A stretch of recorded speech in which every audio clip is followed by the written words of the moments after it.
Can he hear us? Yeah. Okay, Kevin, you can go ahead. Okay, thanks. All right, I'll call the August 10th meeting of the Fire Station Building Committee to order. As I'm remote, I'll take a roll call attendance. Justin Yanosik.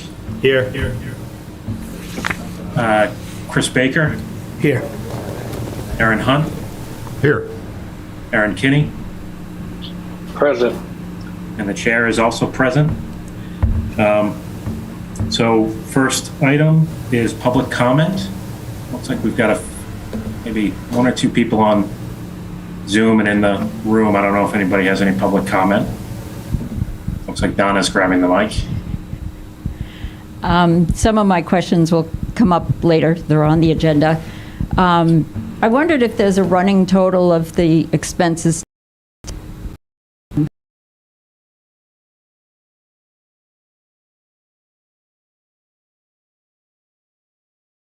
What have you? We do have that. I know Blythe had started, but Jeff or Amanda, I don't know if your office has that. But I know there is a summary of everything that's been spent to date. I can find it. Yeah, or I'll work with Todd to find it, and we can get it to you. And we have, so Okay. we got it in two places. And the gentleman in the room is from the Design Review Board, which is posted to meet at this meeting tonight. Yes. To review the exterior.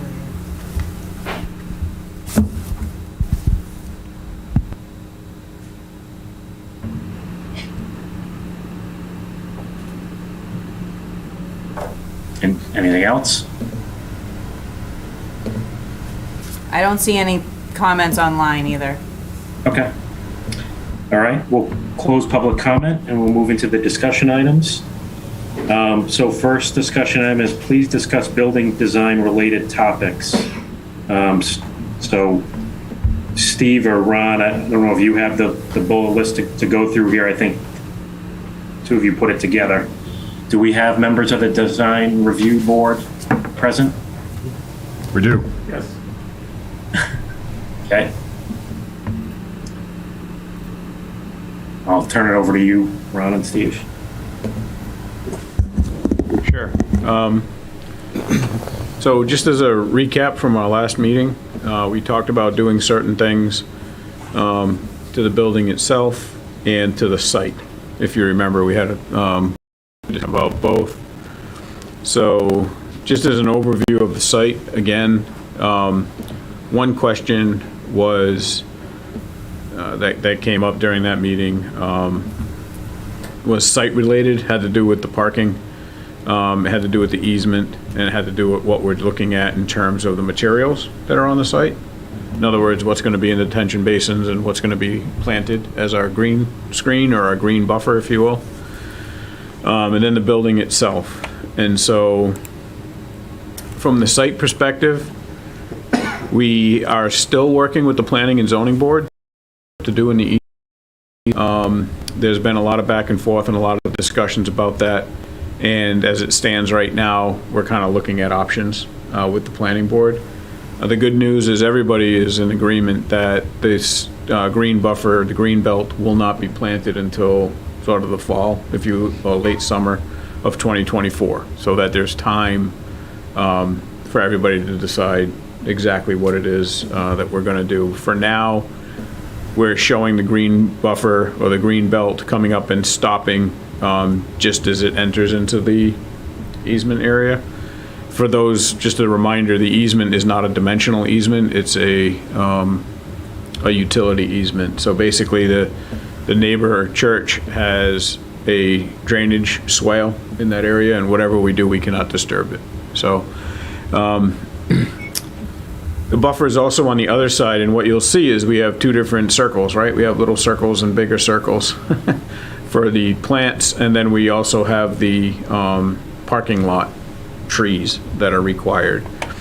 And so at the last meeting, after going through all this, the big question was, what does all that look like?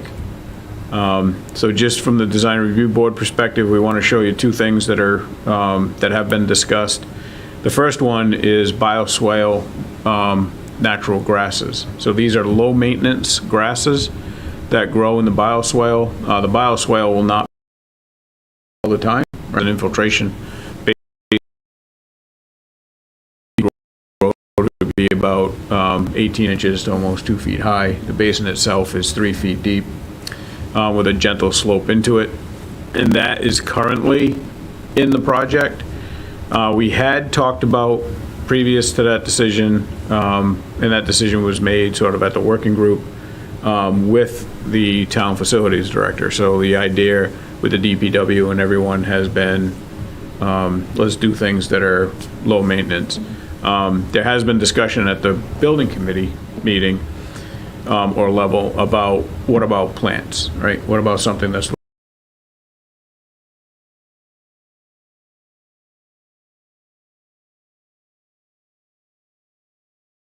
low maintenance being above, and then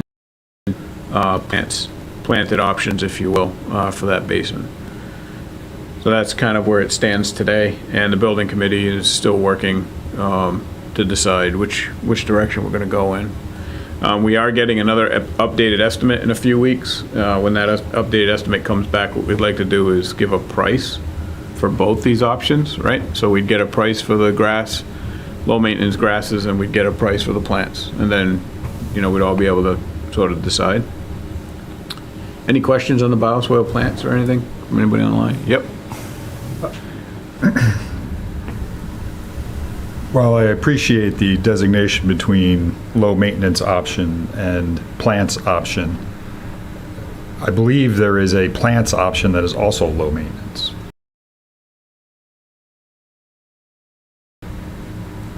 I guess just in terms of semantics, we might want to not lead the horse to water by presuming one is lower maintenance than the other. So I'll share some comments that I think the town facilities director shared when we were talking about this. So the idea is that you don't have to come in and mow regularly, right? So that was the definition of the low maintenance, is something that you come in and, infrequently have to mow the grasses, which could be done with a weed whacker, which could be done with a lawnmower. The other piece of it was the plants themselves, and the concern on the town side was keeping up with weeding of the plants themselves, and then keeping up with pruning of the plants themselves. So I think to Aaron's point, what we would do when we get that pricing back in is we'll actually bring in sort of a schedule for each, because everything requires maintenance. I mean, everything. So what we can do is not only put a price together, but also put together the what it means to maintain these things and what it means in terms of the town aesthetic. Yep. Okay, so the second thing that we talked about was trees, even with the planning board. And so the little trees, which are shown as the little circles, and these are all, unfortunately, they look to be the same scale, but they're actually not. So the junipers are the smaller ones that we were kind of thinking would run along the property line to the east, next to the adjacent residential property. And then B and C would be the screening that would go sort of behind the east side of the property and then along the church. And so these are basically three options of plant species. The reason they're being picked is they're native to the area. They meet the compliance requirement of being 6 feet the day they're installed. And it kind of gives some variety, although they are all conifer species. What you don't have is, again, a lot of leaves falling, and it does provide that 6 foot screening, not necessarily a tree. So any questions on those? Yep. Yeah, this is kind of an odd one, but this morning when I was walking early, I saw a bunch of deer in the church parking lot. I didn't actually think they would come around there. Are any of those or all of those deer resistant? Because I know they've destroyed stuff in my yard. That's a good question. I can find that out for you. I wouldn't have thought about it if I hadn't seen them this morning, so. Yeah, interesting, okay.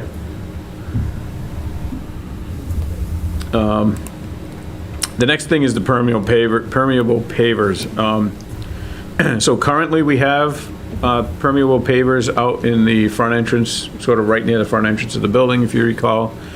The planning board, again, just after all department meetings, they were talking.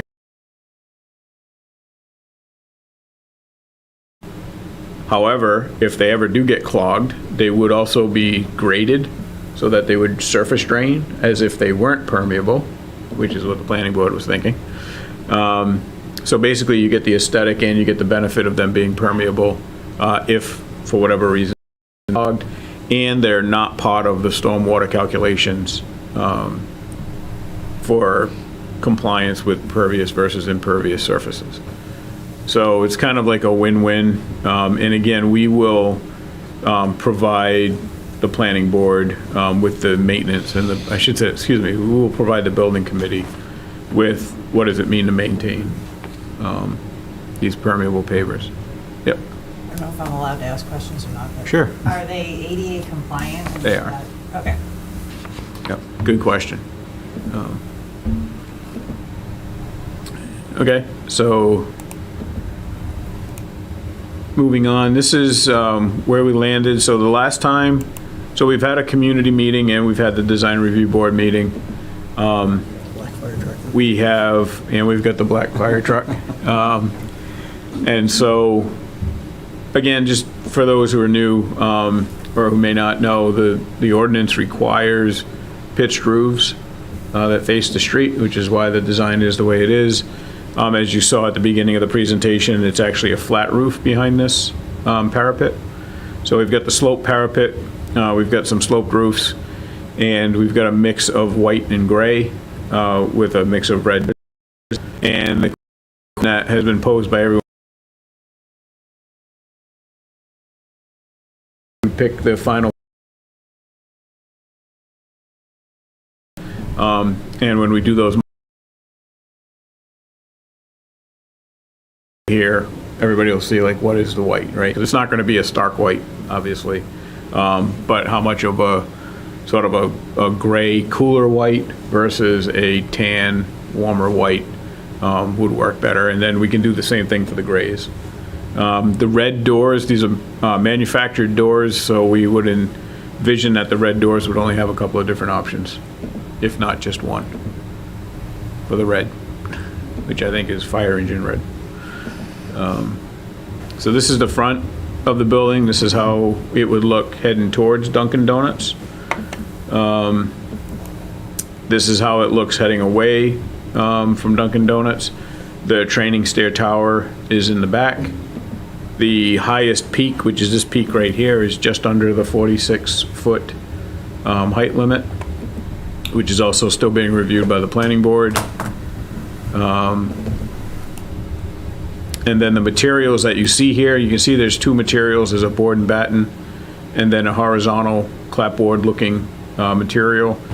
From our last design review board meeting, we have sort of simplified this into two windows that kind of give the same proportion as the openings of the doors, as opposed to doing some kind of fake door. So this is the material. It's the west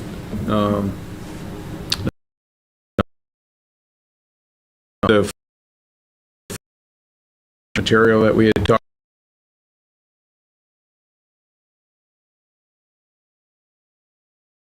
here are called a channel, and I'll show what that means in a minute. And then this is also called a channel, but it's also flared, so you can kind of see the different shadow lines. If I can make that bigger, here we go. You can see the kind of different shadow lines that you get between the two. And what we're recommending is the tighter one so that it looks more like a traditional clapboard to comply, or to sort of mimic what the town has. And this is the profile, right? So you can see there's different laps. There's a bevel channel. There's a simple channel, and that's what we would recommend. We think the bevel and the Dutch lap cove and the rustic. The rustic is kind of like a V-match, which you may be familiar with. So what we've been specifying to date has been the channel. There's really no difference in price between these. It's just that the channel gives you a much more traditional, straight-on look of clapboards. And then the board and batten, as you can see here, we can turn the bevel vertically, or, oops, what we've been doing is actually having the boards and the actual battens. And so that's going to give you that, again, more traditional look. And then, underneath the canopies, we're taking a look at whether we're going to do that in metal or the beadboard for underneath the canopies. But other than that, all the trim, all the siding, everything is made of the same material. This material, the reason, again, we're specifying this is it's better performing than fiber cement. Obviously wood or other options. It is not susceptible to water. It is not susceptible to insects. It actually holds paint 50% longer than a wood product would hold paint. And so I think we had samples of all of this at our last meeting. The windows and doors remain the same. They're aluminum door frames with glass on the exterior. The overhead doors themselves are a metal door, and the windows are fiberglass on the outside and wood on the inside. So everything is again geared towards durability and long lasting. And that's it. Any questions or? Oh, yep. Quick one on the beadboard. Is that the same material as the siding? Yes. It is, okay. Yep. Is the color of the soffits the same as the wall color? We could talk about that.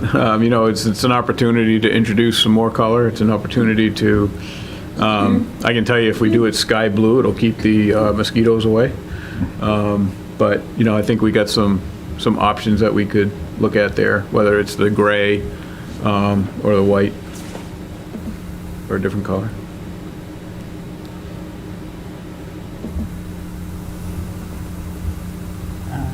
Okay.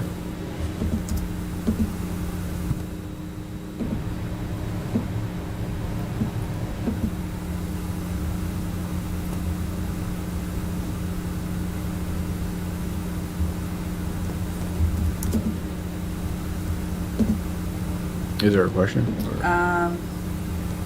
Andrew, Kevin's trying to talk, but it doesn't seem like we can hear him. Yeah, I'm assuming you guys can't There it is. hear me. Oh, Anybody we else can on the hear you Zoom call now. can hear me.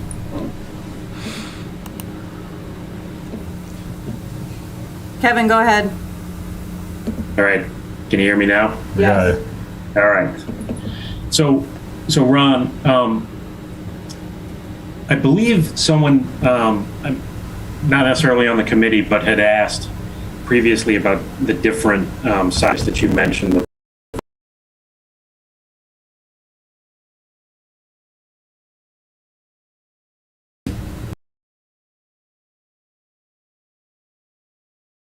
Of the different types. Has that been put together yet? Sure, we could do that. Yes, we have the. So let me find the estimate here. 1 second.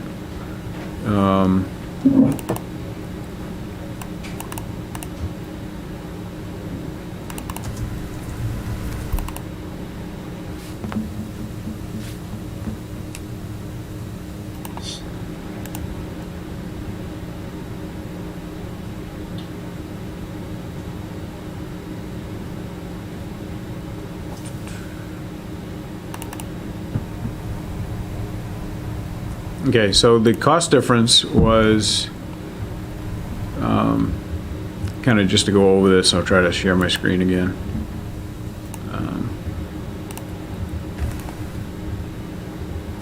All right.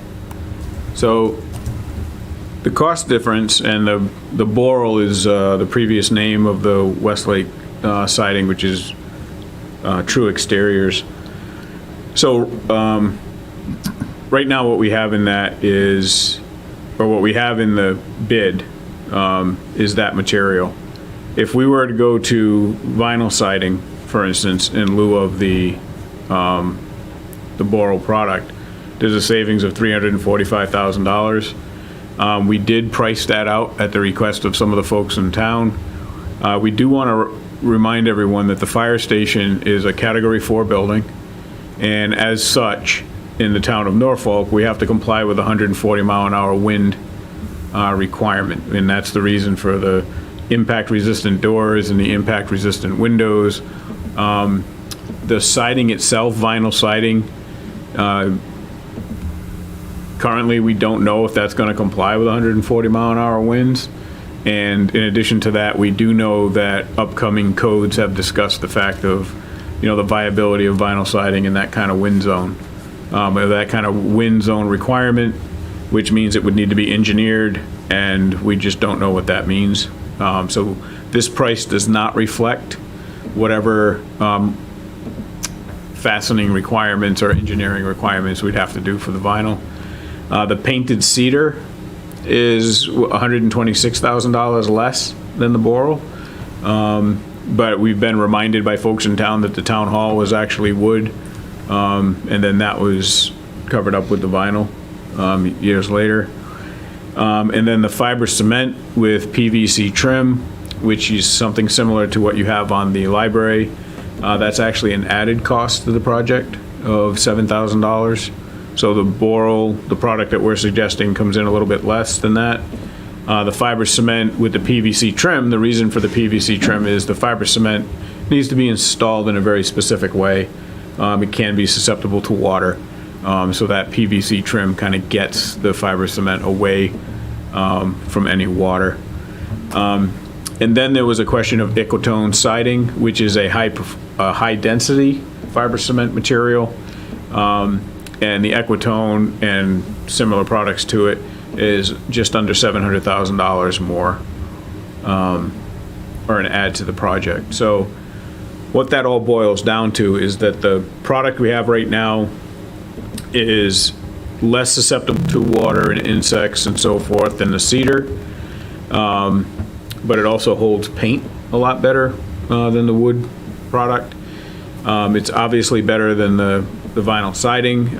We believe it actually has a fire rating to it, but it also, there was some concerns from the fire chief about vinyl being on the fire station as kind of something that we would be promoting that use of material on a residential project where firefighters have had a difficulty.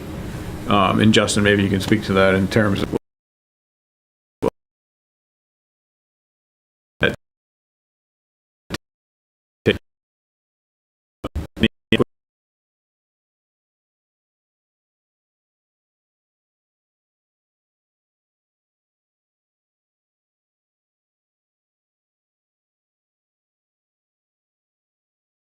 more expensive stone product. So I think that was the comparison in terms of durability and longevity. So vinyl siding, we actually looked at the same vinyl siding that's on the town hall. Like that's the one that because there's all sorts of different levels of quality when it comes to vinyl siding. So the price you're looking at there, that would be what's on town hall. Same thing with the cedar.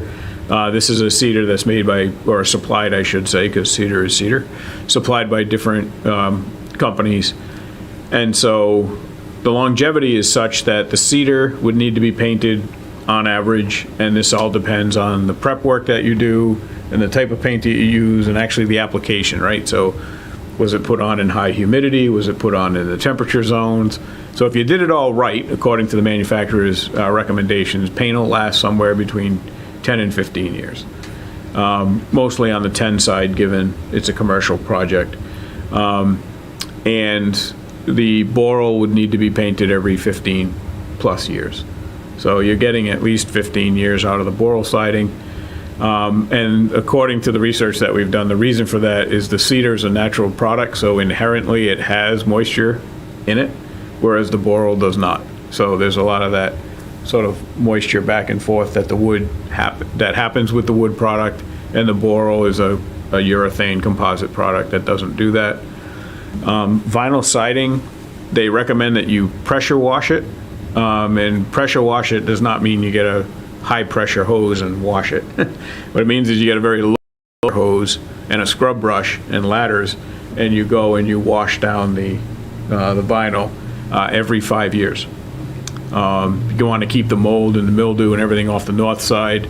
They do make some products that say that they do not fade over time anymore, but obviously they do. And then when it comes to the installation of the product, you have to allow it to move, right? So the actual installation instructions tell you that you have to have a dime, the thickness of a dime, between the nail head and the vinyl itself, and that allows it to move. And if you don't do that, there could be a lot of cracking over time, and it becomes very brittle in the winter. So we've researched this and reviewed all of this, and we've shared it with the building committee, and we obviously shared the pricing as well.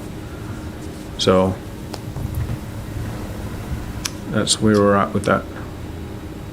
Yeah, I think this is good, Ron, and I think we're all on the same page that we all feel that the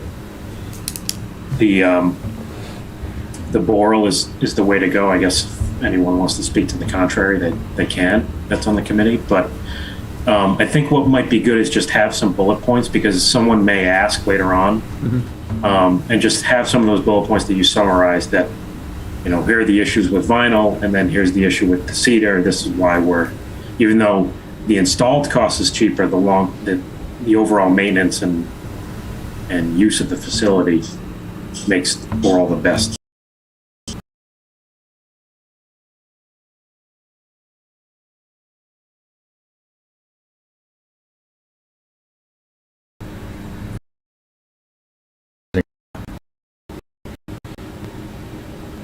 So right now we have, We're representing that there's a deduct for some reason based upon when we priced it the first time? no, that's the painted cedar in lieu of the Boral. So if option one would be painted cedar in lieu of the Boral, would be $126,000 savings. Vinyl siding in lieu of the Boral.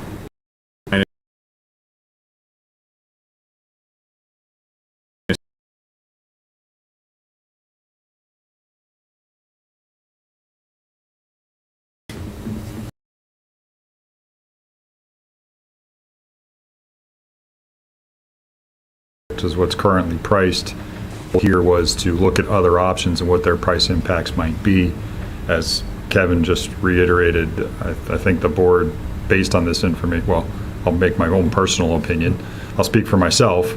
I think based upon the research that's been done, my inclination is to stick with the product that we currently have in the project, which is the Boral. Yeah. I would agree. Again, if anyone else on the committee feels differently, certainly speak up. But I think, one, it'd be good to, I'm assuming that these deducts are just installed costs, right, Ron? This doesn't take into account any future maintenance costs. Exactly. Yeah. So I think a short memo that just provides a few bullet points for, the pros and cons of each and how we arrived at the Boral would be good. And I think it can just be what you just rattled off for the vinyl and the cedar. So. Okay. Then the short version of that is the cedar and the vinyl come with compromises that don't seem to offset their first cost savings. Right. Right.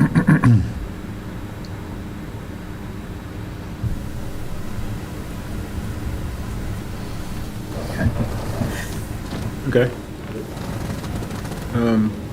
I'm just wondering if, before we move off this topic, does the design review board have any comments on the exterior materials as presented? I'll jump in with 2 cents. Technically, I'm on the design review board, but I'll speak now as if I am in the design review board. But Ron, I actually sent you an email went up the to show to say it.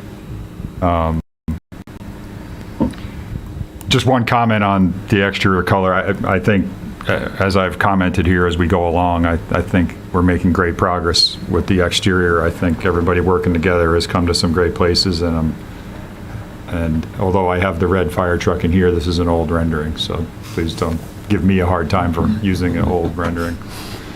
But my one comment here was a couple of meetings ago, I mentioned perhaps that all of the white, some folks had commented that maybe there was too much white. I just sketched out an idea here that maybe it would be worth taking the gray that's on the gable end structure and putting it on one of the other gable end structures to see what it looks like. And just an idea. I kind of like it. Just put it out there for thought. So. I will say, when we looked at the image, the one that you brought up when we first started discussing it, and it just had the white centerpiece, I was like, there's got to be something we can do to break that up. So I think that white centerpiece it needs something more. I don't know what it needs, but when we first looked at it, that one, I was like, oh man, we have to do something with that. Even if it's like an awning or a door color or something. With this? Yep. Yeah. Okay. Yeah, and I guess one of the other things is it kind of stuck out to me that door was white and all the other ones were red, and you see here that I colored this one red, but maybe if the gray, maybe the white door will look better here if the gray, so the red doors are set in the white building and the white door set in the gray building. I don't know, I'm talking out loud here. This is all subjective comments. I think the white door in it could look nice. I mean, I'll admit I'm not. Ron, it's probably a block. You could probably just erase it. Oh, can you guys hear me again? Yes, we Yep, can we can hear you. Okay, good. Sorry. Yeah, I kind of like the white door with the darker finish there. Nice. Yeah. I like it better with the red. Yeah, with the red? Yeah. Okay. So it's certainly something we can study again at the building committee, and the good news is this, we're not painting this anytime soon, so I do think that what we want to do is do a couple of mock-ups, out on the site to talk about what is the gray color, what is the white color. I think the comment about it being, because we always want to make sure it's not too busy. We always want to make sure there's a rhyme and a reason for everything. And we also want to make sure, because now that I'm thinking about it, the doors in the back of the station are also white. So if you wanted to go with, like get a couple of white doors and a couple of red doors, that's certainly part of the options, right, that you have. And it's been priced like that already. We don't have all one color door. So we did take the canopy off the middle piece way back. And I think the decision to do something along these lines was to limit the amount of red. I think there was a little bit of pushback on the red. But I think in looking at this, both in this version and in this version, I think the red really does something for the building itself and kind of sets it off as a fire station as opposed to just a white building with gables, so that you don't have to read the sign first. Would it be too much to just carry the gray line through everything? Would that look too ridiculous? Certainly something we can take a look at. You mean the sort of the square gray that's around the red, just carry it through the gable end building? Yes. That way it's all just consistent. I don't know what that would look like, but You mean, like, so for instance, what we could leave this white and make this gray up here? no. No? From where the gray starts, just draw a line across the gable end to the right, to the Oh, center. right here. And just keep that one line straight across. Not to the left, just in the center block. Just here. Yes. Yeah. Yeah. We'll take a look. How that would, if that would look better or worse or what. But. It's an interesting idea to keep the language at the street kind of all the same. And Yeah. Okay. but yeah, again, back to I think it's great. I think it's a gorgeous building. I think we've worked hard to simplify it, and I think it fits in well with the community, and it seems to be getting community support. So Okay. from everything I've heard, it's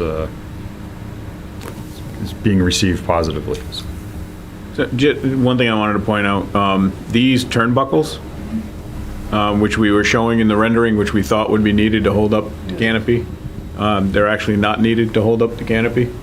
So that's just a little bit more cost savings, because along with what Kevin said about putting together the bullet points of the siding, we have been putting together the bullet points of cost savings from a, sort of a value-added perspective as we're going out throughout this whole process.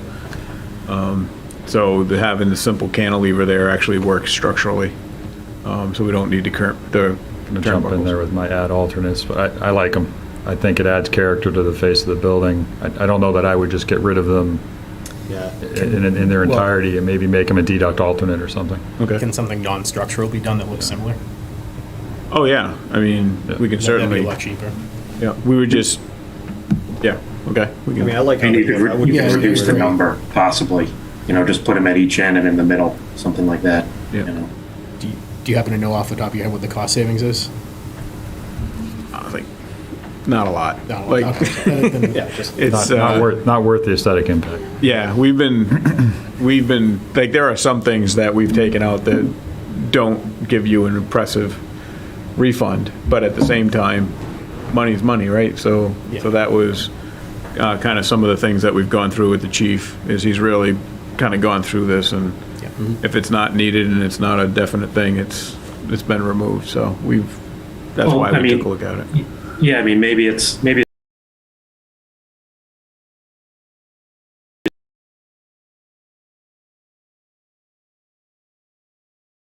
kind of fastened to the siding possibly, so you don't have a penetration through it either. Right, you're talking like a thermal break. Yeah. Right. Yeah, Right. exactly. Yep. Okay. So barring any variations in colors, the design review board is good with materials and orientation of materials? Yeah, I'm good with materials. I think it's just color, as The has color been we can deal discussed with here. later. Yeah, sure. Yep. Yeah, I mean,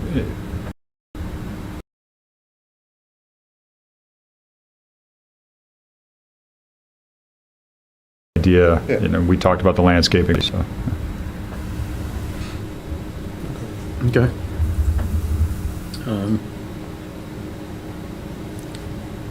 So just for my own knowledge, is there some sort of official approval from the design review board that's needed? Based on my experience, the design review board reports to the planning board. Yeah. So, I mean, if we were at that point, the design review board would write a letter. Typically what happens is a letter is written with our comments and it's given to the planning board. I think this was more of a keep the board up to date meeting than you need formal comments, but I suppose if formal comments are needed or wanted, we could put something together. Actually, we did have it as an action item. Okay. So- All right. Well, Yeah, put that doesn't something mean, I mean, I know we listed it as an action item, that doesn't mean necessarily that we need to take action on it. I guess I'm not saying if we need to take action on it or not, or we need something in writing tonight. I don't know what, is there a timeline that is needed in place so that the project moves forward, or is it not necessarily required? So we're going back to the planning board on August 30th. And so on August 30th, we are basically asking for their blessing and their acceptance and their approval of the site plan review. And so if we were able to get something just prior to August 30th, or maybe even a member of the design review board comes to the 30th meeting and sort of offers them, the opinion of the design review board, that would be great. They haven't actually asked for that information as part of the submission, but obviously we know that it's needed, and they have asked for a lot of things that we're actually submitting this week. We submitted it to them, they had a lot of comments. We're responding to all the comments this week. And the action item is for exterior materials. Doesn't lock you into color. Yeah, but I think it would be beneficial and probably proper for the design review board to get you a comment letter to present, or we'll send it to the planning board so they have it for your meeting on the 30th. Okay. That would be great. And I will try and be there on the 30th as well. Okay.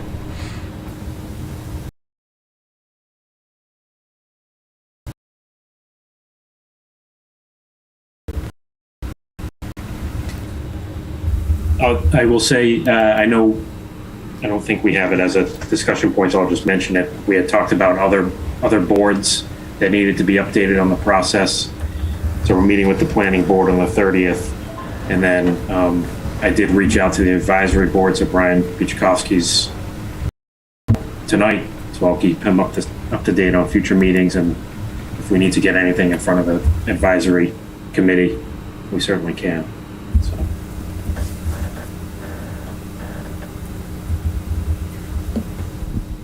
All right. Kevin Donna has a question. Oh, okay. Has the Energy Committee been contacted? Andy Bakanowski? I know John Kent was on both committees and he left this one. Yeah, not that I'm aware of. Amanda, I can certainly reach out to them if you have his contact information. I can get that to you. So Kevin, in the next few weeks, as soon as we finish our 60% construction document milestone, we are going to be and to go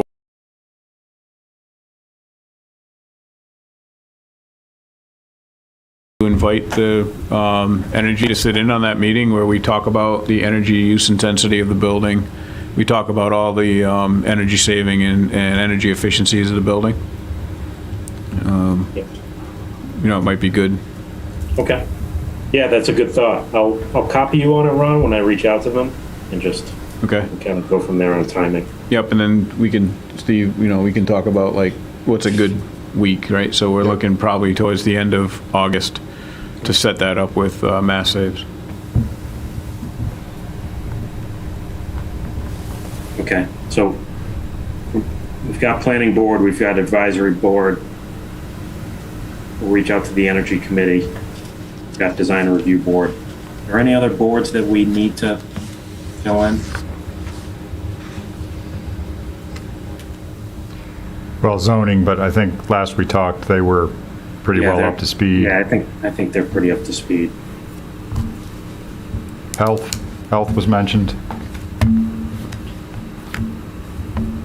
It's probably worth reaching out. We did have an all-department meeting recently. Yeah, Were they Board of there? Health was at the department. Yeah, so the Okay. Board of Health Yeah. was there. DPW. Yeah, and we had reached out to the Board of Health for the septic and went through all of that information with them. So they're good. Right. Okay, cool. The only one on our list from last month kept lighted. That's, I appreciate Brian calling in. I dropped the ball on that one a little bit and didn't reach out to him till the end of last week, so I'm glad he was able He to has join. his hand up. Brian has his hand up. Oh, Brian? Hey, I would just wanted to say hi and introduce a little bit about myself. On the advisory board, I think the key thing to do is make sure that we're aware, especially of any votes that are pending or that are required. History has shown it's largely the surprises that create challenges. So, in fact, that's one of the things I saw that we're looking to have an update at Fall Town Meeting on where the project stands. So this would be a really great opportunity to get the town up to speed so they're less surprised by any votes that may come up. But I think that's the big one, are any votes that would come to town meeting, making sure that we understand the issues on the committee beforehand. And this will go a long way, having me in those meetings as well as a liaison. Yeah, okay. Yeah, so at Fall Town Meeting, certainly I'll give an update like I have at the past ones. And we will talk a little bit more about steps and timing after we get through these building design related topics. I don't think we were looking to have any votes at Fall Town Meeting, but we can talk about that, so. Thanks. Kevin, it's worth reiterating at this point, and Brian, that we do have a path to the voting, which, as Kevin mentioned, I'm sure we'll get to here as we go. So Right. stay Yes. tuned and with anticipation.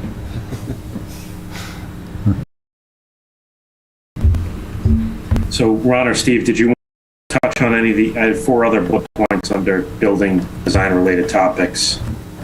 There are proprietary items, alternatives, unit prices, and liquidated damages. I don't know if you want to touch on any of those or if they need to be in any particular order. So,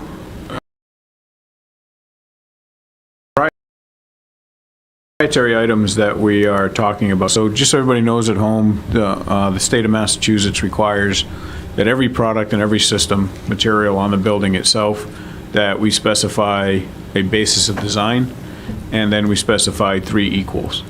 The issue with that is there are items that are inherent to fire stations that don't have 3 equals. In other words, there's literally 1 or 2 manufacturers out there in the world that make these things. And then there is sustainability parts and pieces to the building when we're trying to do a zero net energy ready fire station and work with Mass Saves to get their incentive funding. There are just some limitations as to what is considered an equal because it comes down to performance. And then there are some things like we just talked about, the siding, right? So the siding itself, there are only 2 products right now in the Northeast, available in the Northeast, that make this kind of urethane composite fly ash material. And so the first thing we would recommend is that, and what we're going to do for the building committee is actually put together a form letter.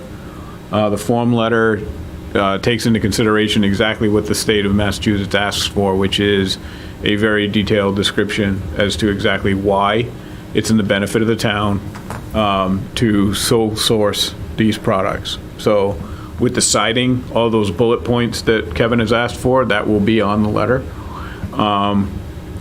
The second, so that's one item, is the composite siding. The second item is the fire station pole.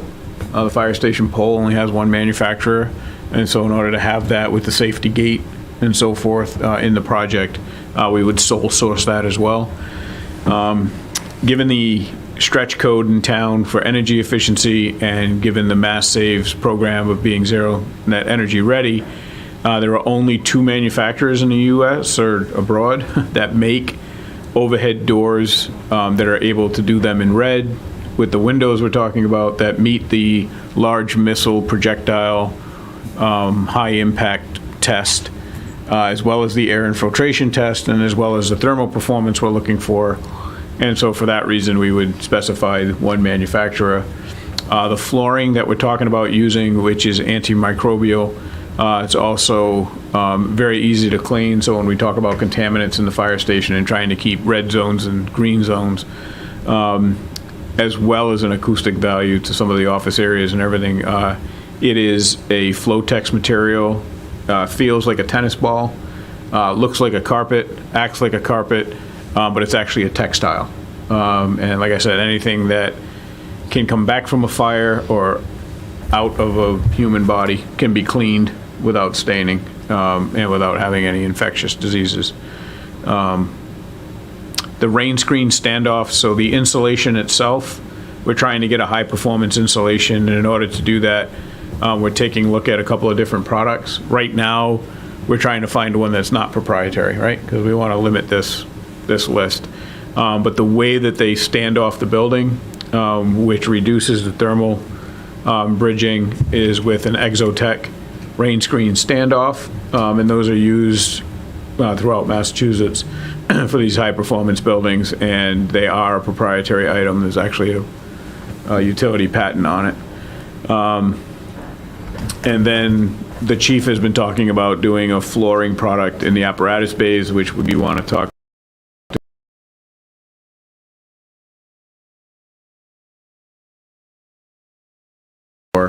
and we can figure out with them going forward if we wanted to do something different than that. So Turnout gear lockers. Yep, and then the turnout gear lockers, again, there's only 1 or 2 possibly, and the second one's really not an equal, I guess, that make these turnout gear lockers. And so For those of you who don't know, that's where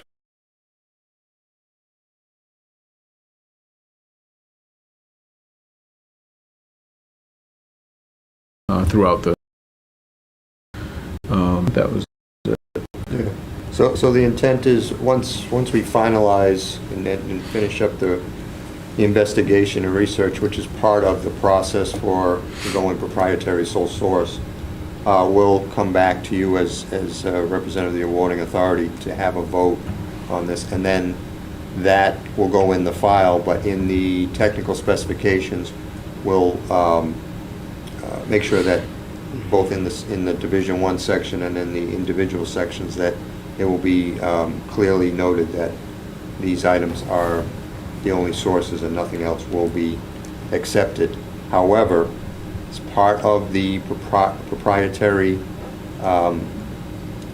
purchase clause, there is, per the state, we still have to have what they call an or equal clause that allows the subcontractors and general contractor to, if they think they found something else that is equal to that, they can still submit that, and it will be reviewed, and if it makes it, if it's something that we did not know about, it could be accepted, but ultimately the awarding authority will have the final determination of whether it's acceptable or not, and if it isn't, then they have to go back to what we had as a proprietary item.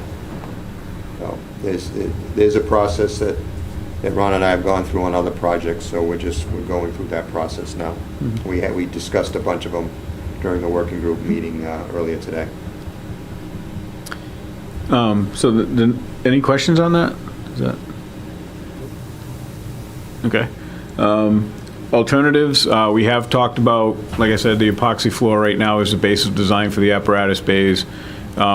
If the chief wants to consider, the Armor Tough floor, and we can find some equals to it and so forth, then maybe that's a bid alternate. We just talked about doing a bid alternate on some other stuff, whether to add alternates or deduct alternates. Many times a project will use alternates to protect the budget. In this particular case, anything that's not vital to the project has already been pulled.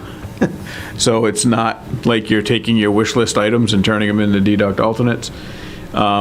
And so, these wouldn't be alternates to protect a budget. These would be alternates to, like, really take a good hard look at, is there some benefit, getting an alternate product. Along that same line, fire station, again, being a very unique building, has parts and pieces inherent into it that are just not handicap compliant.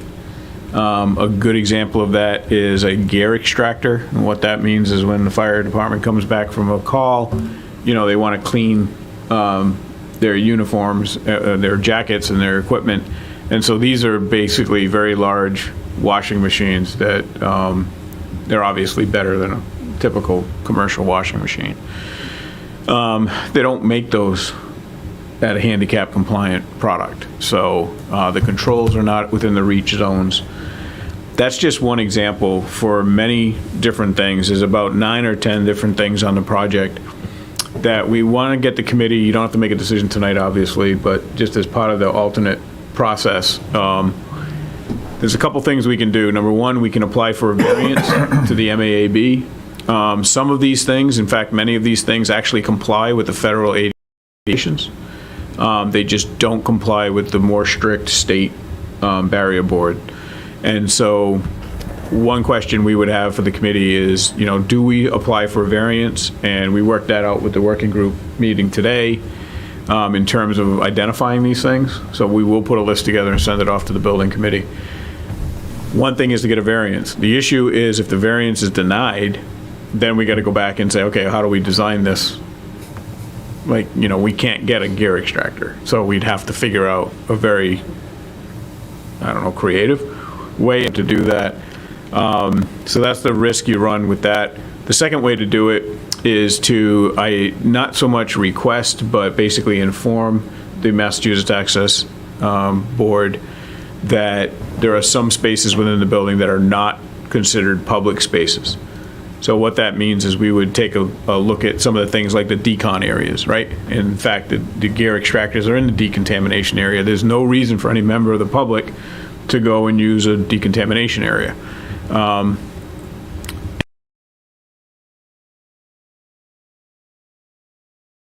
We have to obviously get town council involved in this because there'd be a rider on the deed.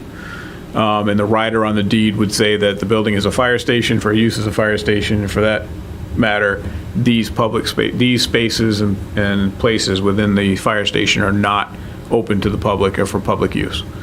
And the problem with that is that right now, as it turns out, volunteer firemen and firemen from other towns who are not in direct deployment with Norfolk. So what that means is if the Norfolk fire station is out on a call and somebody from a local adjacent fire station comes to cover for them, they are considered public members. They are not considered staff only. So maybe that's a variance that we bring in front of the board to say we need that defined differently, because quite frankly, if somebody's volunteering as a fireman, they're working as a fireman. And if a fireman from another community comes to the station, they're working and acting as a fireman. So there's a little bit of a difference there. So that's it's something to consider. The third thing is to, like many projects do, we comply with what we can comply with. If the gear extractor doesn't get manufactured in a way that complies with handicap code, then we just buy the machine the way it's manufactured and we put it in the building. And so we just wanted to make everybody know that, there's three ways to doing it, right? You just do it, but you're aware of it, and there's a rhyme and a reason as to why you're doing it. The second one is to get variances, but you run the risk of them being denied. And then the third one is to simply identify the spaces as public and non-public, and, advise the MAAB of that decision. So, again, we can talk about this at the follow-up building committee meeting, but anybody who wants to join in on the working group meeting next week, that's going to be the topic of discussion, or one of the topics of discussion.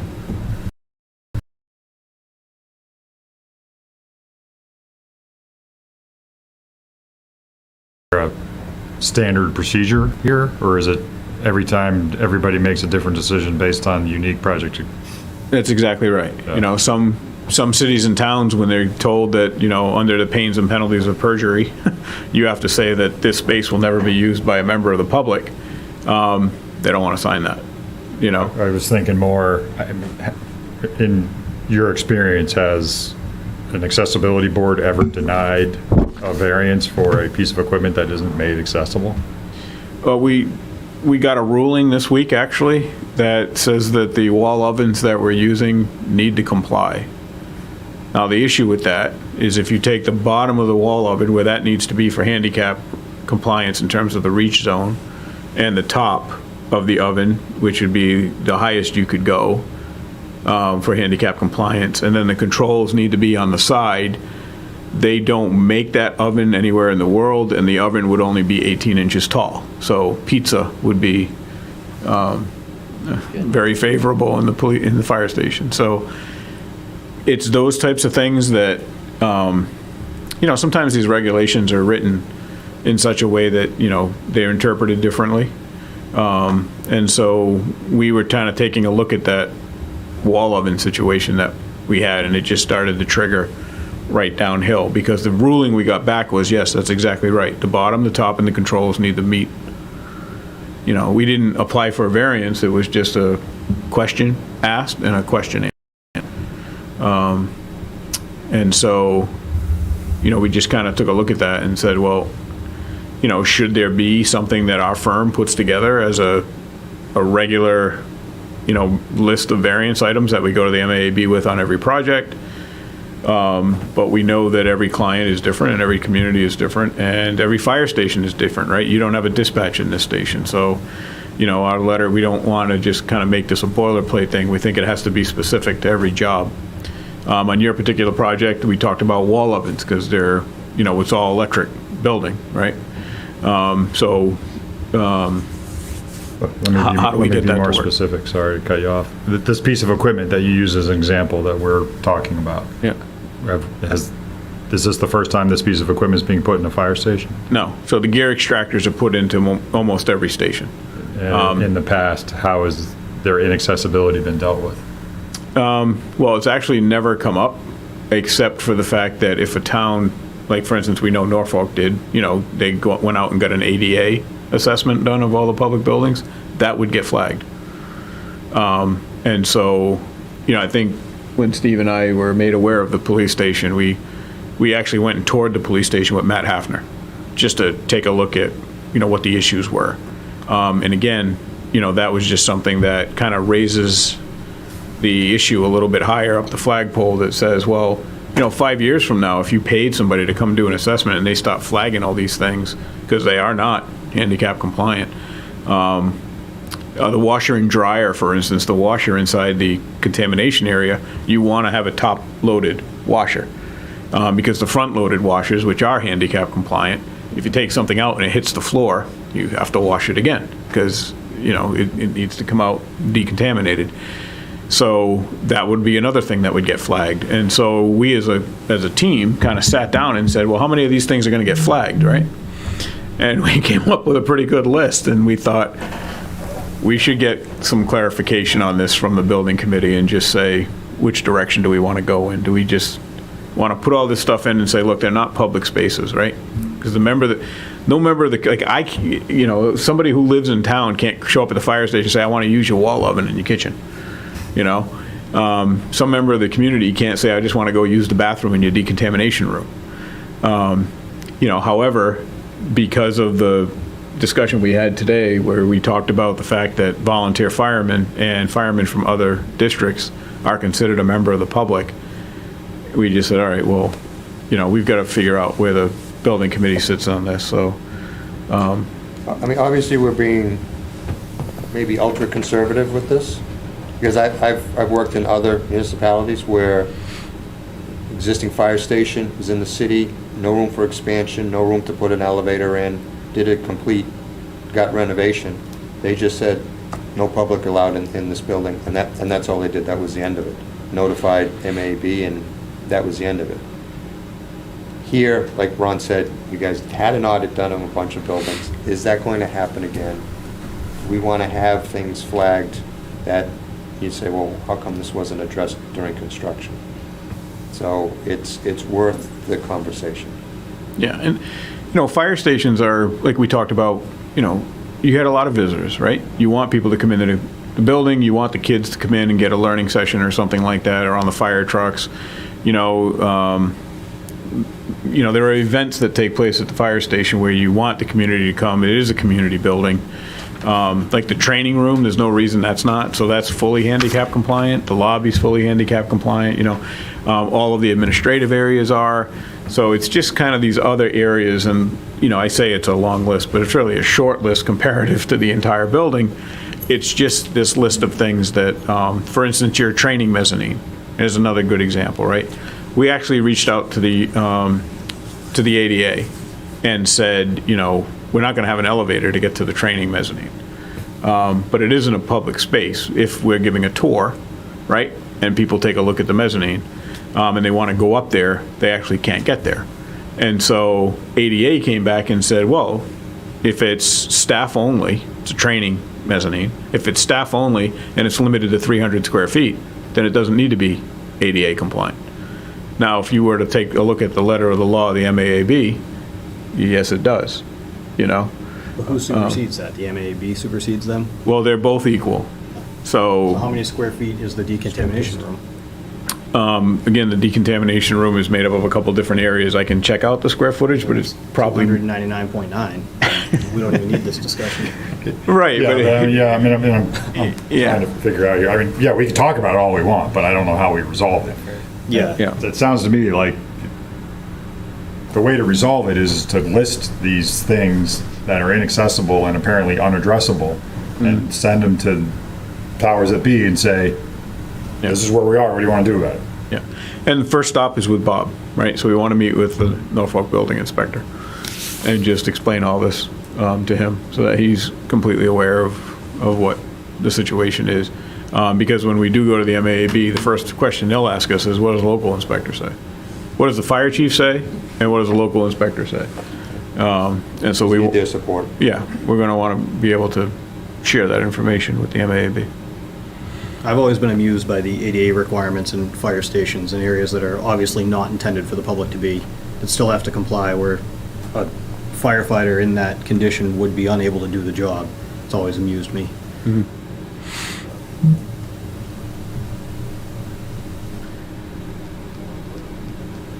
Okay. So just the other thing is unit I prices. just don't know as, Oh, sorry. Go ahead, Kevin. sorry. So I was going to bring up the same comment that Aaron did, that I think we can certainly get this list and talk about it as a committee and talk about it as a team, Doran, Whittier, Vertex, and the committee, what we all think the best path is, but I don't think, I'm only speaking for myself. I mean, I'm certainly not qualified to say how we should be addressing an ADA issue and if it needs to be addressed or not. You know, I think we can come up with a plan of how we might try to approach a variance, but I'm not sure what else we'll be able to really determine. And it might be something that we invite, the town attorney to the meeting and just, Yeah. have the attorney fully understand what the situation is. And, then you don't, because that's what the attorneys do, right? They read codes and laws and regulations and decide. Have language that they would want to include in anything that was submitted. Yep. And there is a variance process for a reason, right? So the MAAB does have a variance process. It's just, you never know, right? You go in front of someone or a board and you ask for a variance and 50-50, right? But there's an interpretation process too, right, before the variance process. And my guess is that's where we're headed. Yep. We're headed to ask for an interpretation of what to do in this situation.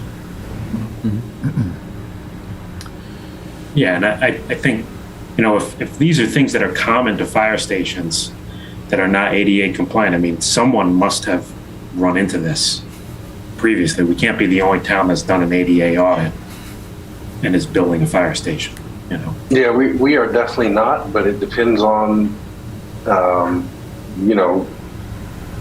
kind of the mercy of who's interpreting and what, kind of what the building inspector says versus, because that's going to be up for interpretation and many municipalities treat it differently. I agree. We definitely aren't the first, but, Walpole decides to do it one way and other places decide to do it another. Okay. Yeah, I mean, I think we just got to get the right people in the room.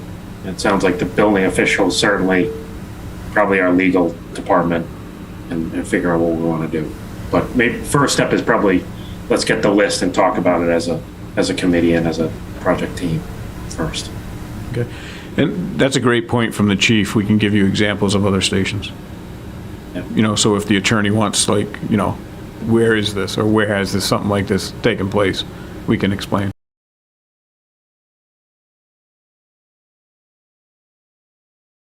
Project that he did, just by simply, the entire building is not open to the public.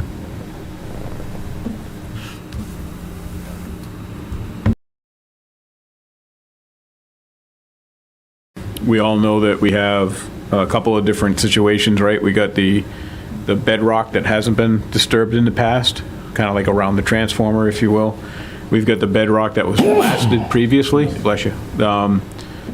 The previously blasted bedrock that was actually left in place as fractured fill. And then we also have the soil removal replacement with structural fill. So what we need to do is just decide, and again, it's a good situation for us to say, here's all the information we have. How do we strategically want to put this bid together? And how do we strategically want to put in a unit price? So just as an example, we could tell the contractor to carry in their base bid a certain number of cubic yards to be disposed of or removed and disposed of, and then ask them for a unit price. So anything that goes above those quantities would be an additional cost, or a deduct if they didn't hit that quantity. Another way to do it is to give them the payment limits. So in other words, you own between this grade elevation and this grade elevation to remove everything that's between there. And and then come back and fill it back in. And then anything outside of those payment limits would be paid for as a unit price. What you have that many people don't have on projects is you've done a lot of investigation, right? You've got a lot of earthwork information from 2017 when the blasting was done and the previous borings were done versus what we've done to develop this project. And one thing we always highly recommend is that the owner provide all the site investigation information that they have to a contractor during bidding, not part of the bids. If the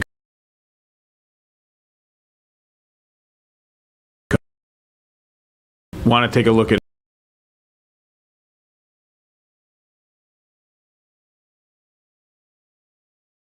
so we can either do it at that level or here at the building committee to talk about what about the earthwork, given we have so much information. How do we want to put that together? Some other things that will probably end up unit prices is asbestos abatement items for once the building comes down. Electrical items, circuit breaker, electrical device, smoke detector, pull station, potentially fire protection, sprinkler heads. But really the biggest thing is the soil. The soil, rock, backfill, unsuitables. And as Ron said, how do we, what's the strategy behind it? What do we have them own in their base contract? I think it's something good to get our hands around, but I think, personally, I think that recommendation should come from the design team of how we should approach this. Yeah, we discussed it today. We're both putting together our thoughts and our comments. Mainly, we talked about, again, the soils and the ledge today. Mm-hmm. And collectively, we can come to the board from the working group and say this is, recommendation. Yeah, I think you can say this is how we'd like to approach it, and then we can give you any comments you have. Okay.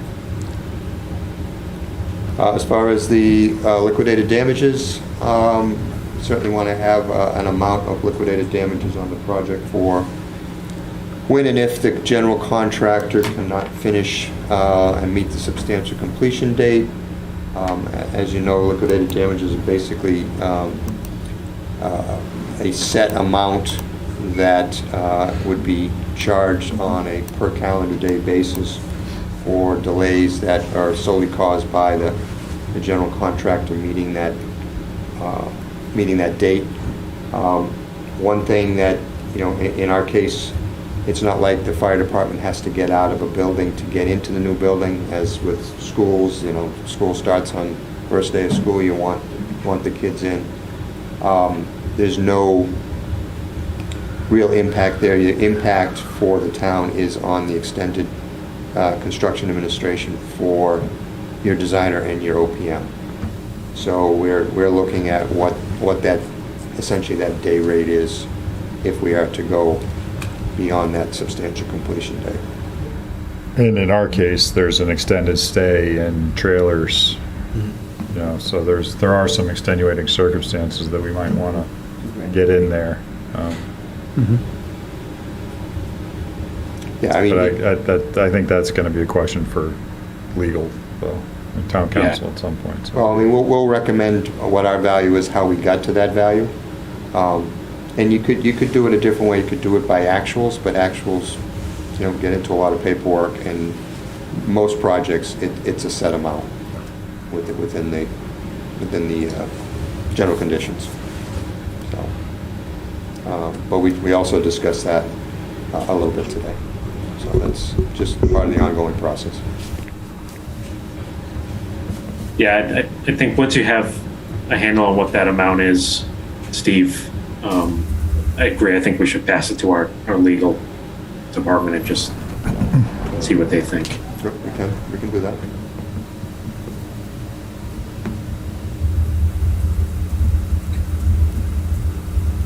Any other building design related topics you want to touch on? I think so. think we're all set. Okay. Next discussion item, please discuss projected cost to taxpayer and debt exclusion steps and timing. So, Jeff, I don't know if you want to. Yeah, thank you, Mr. Chairman. Jeff Nutting, Interim Town Administrator. Pleasure to be here. Congratulations, your station's long overdue. So hopefully it all goes well. I guess my first question is, what was the anticipated date when general bids will be come in? I mean, I don't have a project schedule in Yeah, front of me, so- we're going out to bid in November for File bids some coming bids. in the end of December, because the funding for, obviously, the funding for the project construction is not there, and that we would have bid in hand for a January town meeting. Okay, and that's the general bids. Okay. Yeah. So, I'm not, so just want to bring folks up to date because I saw some things going back. If you have a mid-January town meeting, by the time you get the bids and you've reviewed them and brought the project forward, I heard talk about a debt exclusion, a minimum date of a debt exclusion. So you get the bids back, we call a special town meeting prior to that because you need 14 days notice. So you'd meet with the select board and pick a date, January 15th, whatever the date is. You need a 2/3 vote of the town meeting to authorize a bond issuance. Then you'd need the select board to vote to have a debt exclusion. It takes a 2/3 vote of the select board to do that. The minimum time after the town meeting to hold an election is 35 days, but that's not really practical because if the select board don't meet for a week and a half, and then the Tuesday falls, so you're really looking at 40 to 50 days after a town meeting, which puts you into March. At what point, why don't you just do it at the annual town meeting? Might be a reasonable question. Why spend the money for a special election? So I think the committee needs to think. And the other thing, obviously, holding the bid price more than 190 days or 120 days. 30 business days, which equals about 45 calendar. Right, but I mean, obviously, that's not going to work unless you put it in the specs, and then it might cost you money. Obviously, you guys know the business.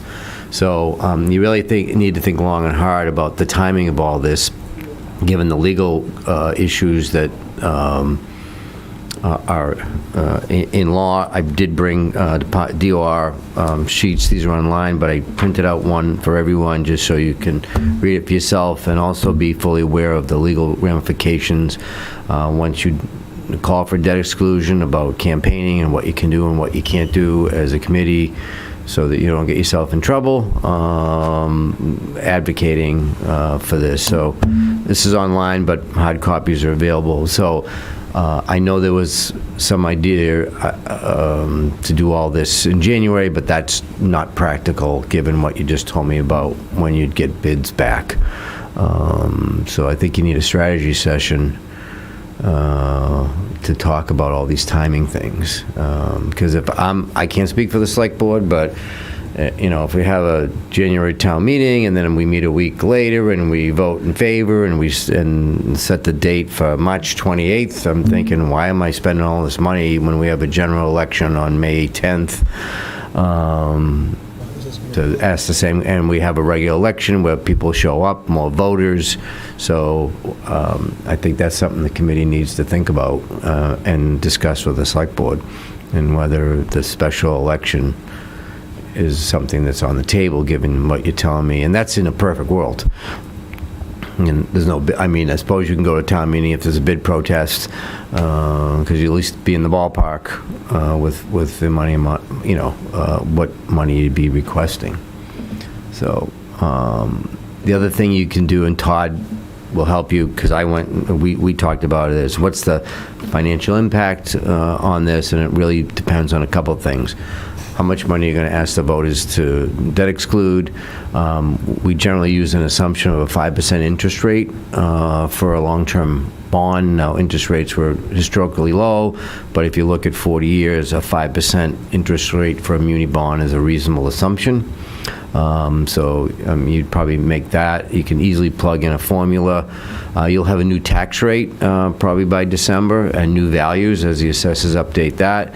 And in 10 minutes, you can plunk out what the average homeowner would pay for X dollars of debt excluded money. So is it 500? Is it 700? Obviously, if your home value is low, it's X. If your home value is high, it's Y. So traditionally, communities just take the average single-family value and use that as a sample, and then people can figure it out themselves, higher and lower.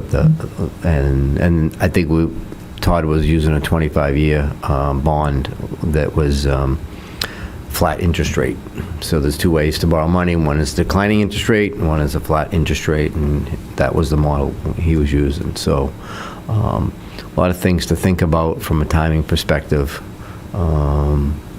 as to when you really want to do this and what it means for holding bid prices, et cetera. Now, you do have the option of an override first, a debt excluded first, but most communities don't.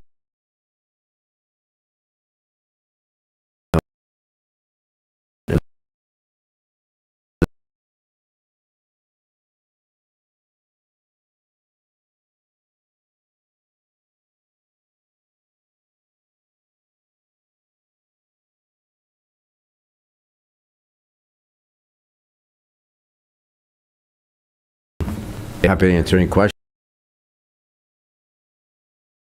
Working on the assumption at town meeting in January since. So why about this now? Where was the miscommunication, or what is the difference in the acting town administrator's opinion versus the former town administrator's opinion? Because this shouldn't have just come up now, this late in the process. Well, I don't want to. I'll say that question another way. I mean, we had a schedule to all of this, right? I don't know what it was because I didn't write it down, but there was a schedule to get to town meeting, to get to debt exclusion, to end this process. That schedule was very different than one that was just presented. I can't speak to that. I can only speak to what I know that, after you vote this, you need a 35-day gap at a minimum. It's right in the law. And that, again, that's not really a practical minimum, given, unless the select board, do they want to vote on a debt exclusion before the town meeting? I can't speak to that.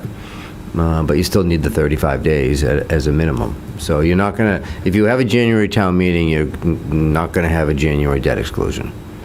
All right, so I'm going to pick up on this. So we're talking about having the bids back end of December? December 22nd. Correct. All right.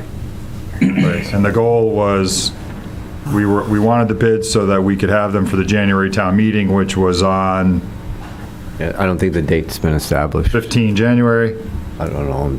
for the sake of conversation. We haven't had a date. Right, so I think a piece of information we're hearing is that after the special town meeting, we need to wait 30 days. 35 minimum. And that, first thing that has to happen is the select board, town meeting approves it. The select board then vote to have a debt exclusion. So they have to have a posted meeting. Now, they can do it the next night, or maybe it's a week later. I can't speak to that. And then they need to have a minimum of 35 days.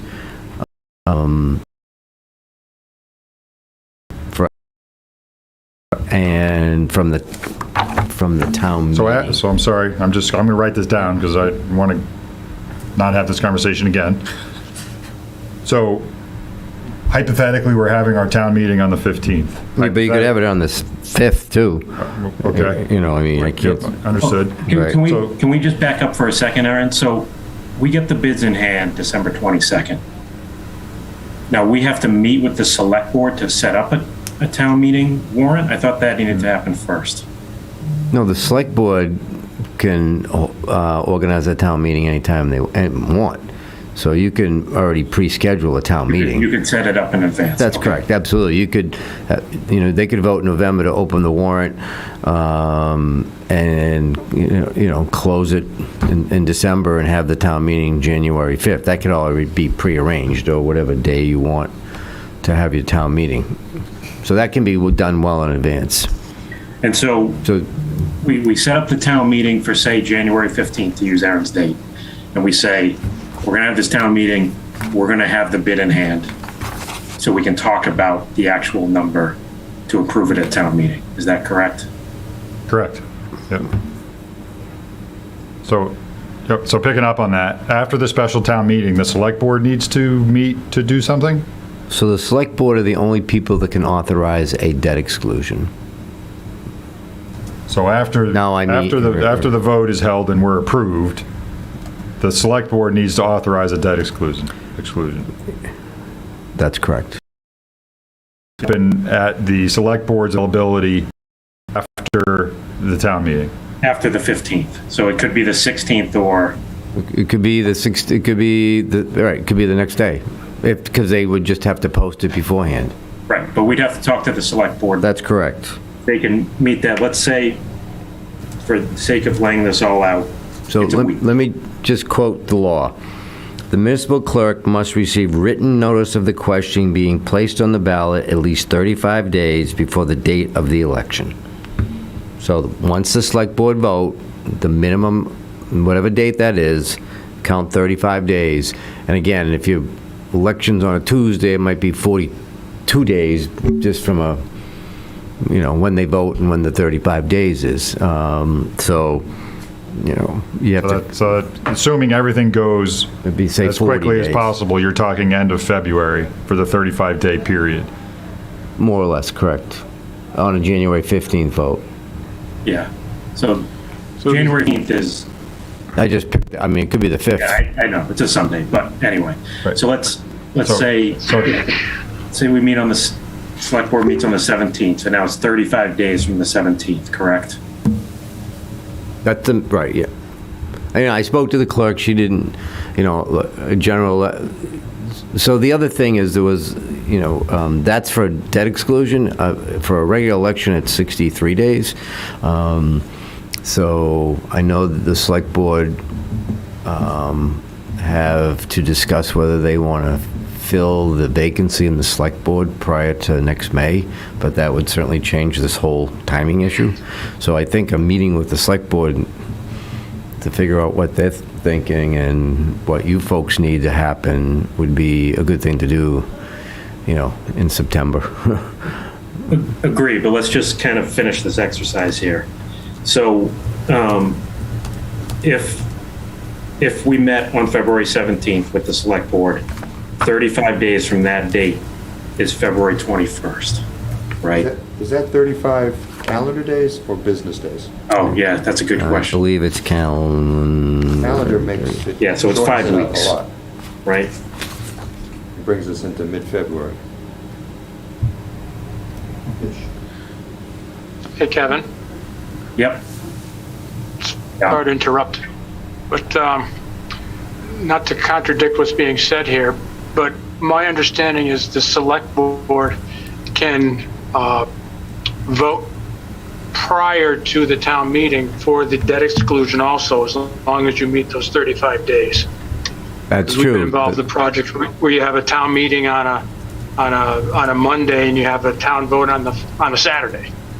So you could have everything all prearranged, Right. all based upon favorable bid and the whole bit, however you want to write the language, but you can set it up so you can have those votes very close together. Yeah, the only that's the select board's decision. Do they want to vote for a debt exclusion election? Absolutely. Absolutely. If the question fails at the town meeting, that's why you need to meet with them. Yeah, so I think, this is all great information, so I think what we need to do is, Don obviously has, and Steve, and Vertex, and John, we'll figure out a schedule. I think to everybody's concern here is that they want to see a written schedule, one that works with the timeline that we started with. And so we can certainly work with Steve to put that together, and to your point, I think there's most likely been, I'm just going to assume, a lot of conversations between the former town administrator and the select board about the timing of all of this, since we have met with the select board. We've personally met with the select board 3 times already. I'm not gonna, Yeah. I'm not really sure, to tell you the truth. But I'm not looking for a nod or a shake of the head. Yeah, I just think- I'm just saying that we can, I what think we you can should do get on their is, agenda. yeah, we can get back on there, and we can have that schedule sort of put together, and just talk, because I think what you're suggesting is, come up with the strategy so Right. that it works with what we're doing. Right. And I think that that's an important step. So we can certainly do that. So there are a lot of alternatives, but they all have to be agreed upon. Exactly, right. And that's really the message I'm trying to send to you. Yeah, yeah. So No, just- this is good. And I apologize, this is probably really stupid because I'm not versed in, how debt exclusions work, but what do you mean by that select board votes for a debt exclusion before town meeting? Just at that, we get the bid in hand in December, they vote the next, let's say they vote December 23rd, if they met on December 23rd. So we vote for a debt exclusion based on this amount. They But would now it vote- needs to pass a town meeting. So they would vote to hold the election on a certain day and place a question on the ballot. So if they did that in November, then potentially we could be lined up sometime in January to have the town meeting. Right. The only issue is if you have a town meeting, election schedule that town meeting doesn't support your efforts. So, again, It's always been the issue. all that is possible. You just have to have the select board committed. And so what is the downside to them saying, yeah, we're gonna have a debt exclusion vote, and then it doesn't pass a town meeting? Because you spent the money to set up the vote, that's the downside? No, the debt exclusion vote is just the select board, though. There's no expenditure. Right. It's just scheduling. But the issue is the clerk has to then go spend the money to get the ballot ready. Because if you're going to do it in short order and it's going to be 35 days, she has to start right after the vote to pay the company to get the election stuff and the ballots ready. So there is an expenditure of dollars prior to the town meeting vote. Right, which we didn't get to yet, right? So after the 35 calendar days, the select board votes for the debt exclusion, then what happens? No. The select board meet and then the select board vote, and then the 35 days starts. I think what we're trying to do is get the select board to back up their vote for Okay. the debt exclusion. Okay, so the select board votes for the debt exclusion, approves it, then what happens? Then they pick a date for election and they place the question on the ballot. The clerk then has to order all the ballots and prepare. What's the question? The debt exclusion or the building of the firehouse, the funding of the firehouse? The question is, shall the town of Norfolk vote to borrow money to build a fire station? That's what the question is. And then do we have to ask? Then you have to go to town meeting. But there's only one time that we're voting on the fire station, not 2 times. No, 2. Town meeting and the election. Yeah, the town meeting And vote they is both just, need to Putting it on a pass. ballot vote. It's required to, right, so you need 2 votes. We knew that already. Yeah. Theoretically, you could have the ballot vote the day after town meeting. Probably wouldn't never work out that way, but theoretically you could, if you back the select board's vote Debt to have the debt exclusion 35 days from the day after the town meeting vote. right, the town meeting is basically voting to move forward with the vote, right? And then They're the ones that are authorizing the bond issuance. Right. Correct. And then the debt exclusion is to authorize to get the money. Yeah. So, Right, so after the vote to borrow the money at town meeting, what happens? You have an election, and that election is contingent on when the select board voted to hold the election, What's the election for? to authorize the money to exclude it from Proposition 2.5. That's the ballot vote. It's the ballot vote. And presumably, there's Takes a nothing minute. else that's going to be on that ballot Right, but that's our second town meeting. Not a town meeting, No, it's an election. Meeting. It's an election. You go to the voting like with ballots, you go to the booth. Okay. What happens after the election? And that If it costs- passes, you proceed. If it fails, you don't. So it's a two-step process, town meeting and election. All right, gotcha. Thanks. And Right. how much, I don't know if you know this, how much does it cost to put together a ballot?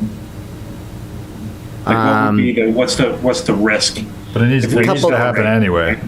I mean, that's a cost that needs to happen anyway, regardless of when it happens. No, not Well, not if necessarily. if you hold town meeting and then wait the 35 days. So you're saying if if it's not approved at the town meeting, you've spent money that is not needed. It's, the ballot part's not that expensive. I mean, I don't know how many ballots you'd order, a couple $1,000 maybe. Okay, so we're talking It's not a huge not amount an of money. extravagant amount of money. The entire cost of an election's $5,000 to Could also $7,000. conceivably come out of our budget. Right. Right. No. No? Right. I just wanted to get a handle on what. But it's order not, we're the talking about here. printing of the ballot's not a lot of money, okay? Right, because that's going to be something that the select board, if we do this accelerated version where they're voting to put it on a ballot before town meeting, that's going to be the risk, is whatever that amount of money is, correct? Correct, but it's not, Yeah. it's a de minimis amount in the big scheme of things. Depending on the schedule. Presumably, maybe we could hold on the printing of the ballot until after the vote, and then it's printed, and depends on the schedule that's set, right? Right. I mean, my 2 cents, I think if we can have Well, we gotta two start the board. schedules maybe when we sit with the select board, see what everybody else thinks about this. One is backing into when the select board would need to vote to put a ballot on to have the vote in mid-January. And then the other is we don't do that until after the bids are in hand in December. And what are those two different, what's the delta? Because what I just went perfectly and you waited until you had bids in hand, that's February 21st. I mean, I still think personally, if you're talking a few $1,000s, it's worth having a vote in February, not waiting until May. Yes, because Well, no, I was the gonna escalation say on your here's- bids is going to far exceed a couple Right. $1,000s. The other That's thing is you exactly could what I actually was have gonna an say. election in May if the select board voted earlier. So my entire message is, sit down with the Board of Selectmen, explain what your schedule is, what you're trying to achieve, and ask them how they'd like to proceed with a vote on a debt exclusion. Because posting a town meeting is easy. Yeah, I mean, I totally agree with you. I think, quite frankly, we were under the impression that that was happening. If it wasn't, it needs to Belt and agree. suspenders. Yeah, 100%. So Yep. let's make sure it's happening. Understood. So some work needs to be done on the schedule. I think in order to have that meeting with the select board, though, Ron and Steve, we need to come in with a draft. So the second part of this was the financial impact. Oh, but yeah, before we jump to that, Aaron, do you guys think you could have that together for our next meeting on the 31st? If we just take a look at that and then meet with the select board shortly thereafter? Yes. They meet on the 14th of September. So then we'd meet with them 2 weeks later to present these two options. I think if we can do that, that's a good timeline. Okay, the next question is, do you have an estimate of the cost of the project? We do, Yeah. 25 million. But you've already got three? Don't you already have an appropriation for? We do, right, so it's basically 25 million minus 3.3 million. So it's 22 million, 22 round million. numbers? 22 million, round numbers. Okay, so if you sit here today with today's tax rate and today's values, and those will all change in November or December, whenever the assessors hold the tax rate hearing. Yeah, To Todd, the average single-family impact is about $520, a year. And that's based on what? 25 years. That's based on a 25, Two is 500 and, round numbers, 536,000.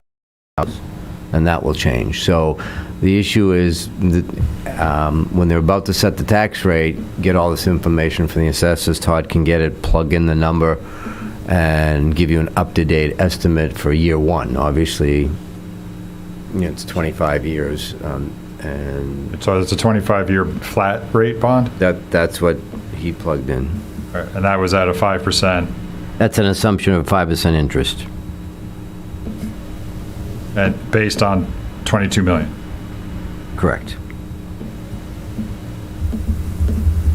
And I'm sorry to be repeating, but the output was what?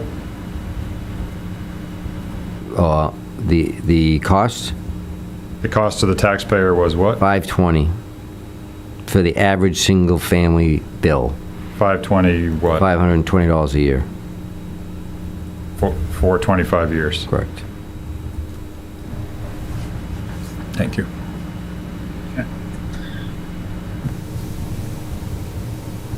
I think this is great information, Jeff. I think we as a committee maybe just need to think about when is the best time to present this formally at, a community event or something. And I think what might be good, and maybe we can talk to Todd about this at the next meeting, or when the new town administrator comes on board, is it'd be good to get a full picture, because I think there's some money coming off the books that's going to lower the tax rate between now and then. What, if we have some sort of idea of what the delta will be, the true delta will be that's felt by the taxpayer. Well, the only way that would happen is if a debt exclusion was being paid off within the period of the authorization of this. So, again, I just want to stress, this is preliminary. You should get up-to-date information from the assessors, either right prior or after the tax rate, to get the most up-to-date information. Before you tell the voters one thing and it's $20 more or $50 more or less, and that your tax rates generally are held in either mid-November to early December in communities. Right, but we can present the information that we have today, in theory. So I think that exclusion that's coming off is Freeman, right? So it'd be interesting to know, to Kevin's point, what. Right, if it was $25, $50, who knows? I don't know. What that And I don't know what kind of bond that was. Was it a declining interest rate bond, or? Yeah. But you can get that from Todd to find out when that happens. So the net effect, you could show whatever year that is. And I see there was a comment here. I don't know if everyone there can see it, but there was a comment in the chat when we were talking about schedule. So I think when we lay out these two approaches, I think to Jeff's point and gentleman Paul Burns' point, people are going to ask, why not just have the vote in May? I think we have some very good reasons for that, based on that we all felt we were going to get better pricing. Right. Getting bids in the winter and having a contractor lined up for the spring, that it's going to, the benefits to the numbers we're going to get there versus having a contractor hold the number until May is going to far outweigh the cost to do the election, by the sounds of it. You're absolutely so I think we right. just need to be prepared to answer those types of questions. No, I couldn't agree with you more, having built about 8 or 10 buildings in March or April, depending on the season, is going to benefit the taxpayer in the long run.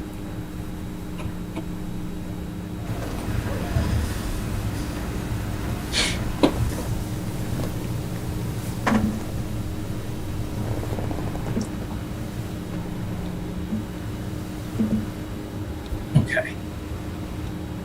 Let's see.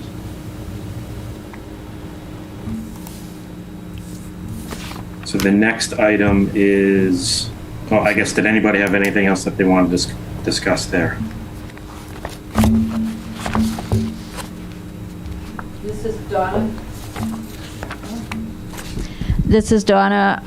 It's part of what I was saying at the previous meeting was if we run into competition with the school. In 2009, we had a town meeting, the standard November town meeting. We said, shall we build a new elementary school? 456 people voted, and the majority was yes. Next question, shall we reconfigure Main Street for a police fire station and dispatch? And 360 people voted. 361 voted, and 360 passed it. 4 weeks later, we went to the polls. The school passed.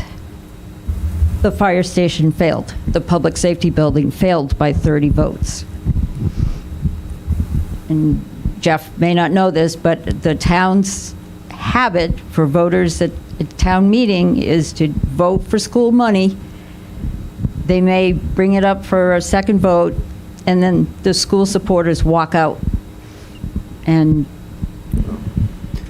this has happened at the polls too. They rally the troops to get their vote for the schools, and other buildings get left behind.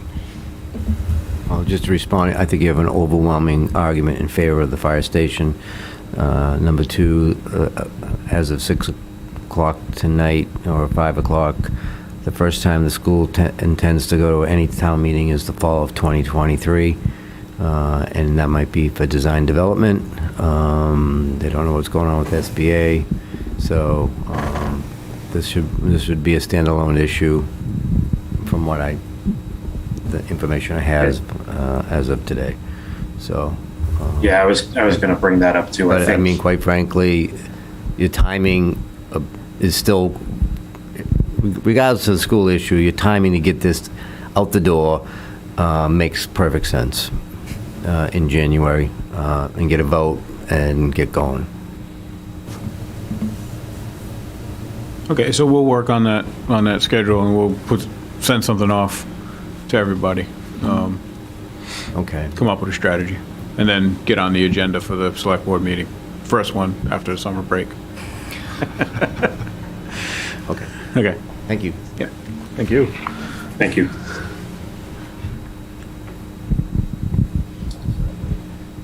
All right, the next item I had was please discuss the status for the planning board meeting on August 30th. I know we've kind of touched on that a little bit already, but anything else you want to add, Ron or Steve? Say that again, Kevin. Please discuss the status for the planning board meeting on August 30th. We had touched on it a little bit earlier. I don't know if there's anything else you want to add, Ron or Steve.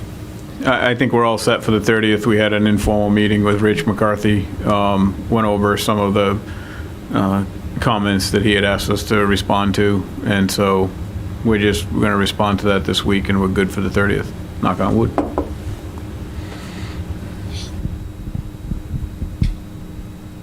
Okay, please discuss the additional test pits results from July 25th. Yep, the test pits were dug, the soils were analyzed, and it was just as the civil engineer had suspected, so nothing changed in terms of the drainage design. So we're good on that front. Okay. And that was to satisfy a specific request of the planning board. I'm just going to start going through these, so if anybody wants to discuss them any further, just stop me. Please discuss Storr and Whittier fully executed amendment status. We're working through those. We did get some, we had them, but they were unsigned. We got a couple today, back and forth through contacting Todd. We got a couple more that have already been approved. It's really just housekeeping right now. So Okay. We're working on that. All right, and if there's any that I need to sign, probably will need to sign some of those given the amount, but I'll talk to Todd They had next been, week. the previous ones had been signed by Blythe. Okay. So. Please discuss pre-qual RFQ status. Right now, we're working on the drafts for both the RFP for the general contractor and the subcontractors, pre-qualifications. They're two separate documents. My intention is to post to the Central Register tomorrow, and I will send to the town the write-up so that it gets posted to Combis and the local news. My one question is, who would I send that to? Who would, is that, You could probably send it to me. send it to, okay, I'll send It'd it, be, just for the advertisement. yeah, with the paper and where? Combis? Matt may know. Yeah, I can work with that. Yeah. And then you'll probably put it on your website under the bid opportunities. Right. Page 2. So it will appear in the Central Register next week. And then I have, right now I have it as responses due on the 8th of September. And then we'll have our review period to the end of September, roughly the 30th, and then send out acceptance letters the beginning of October. That will be in plenty of time for this is for file subbids and GCs to be prepared for the documents when they come out in November. And that advertisement will say it's only for pre-qualified general contractors and file subbidders.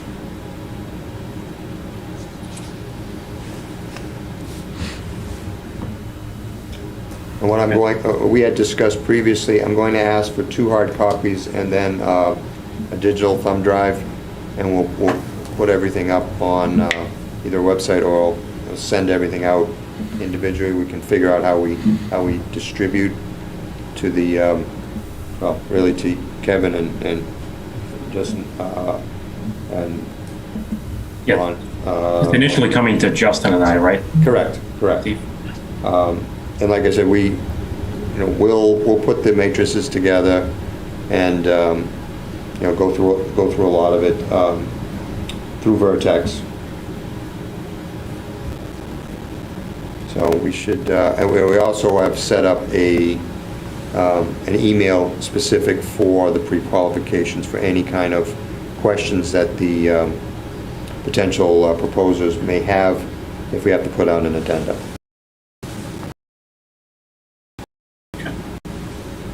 Just doing that out of our office.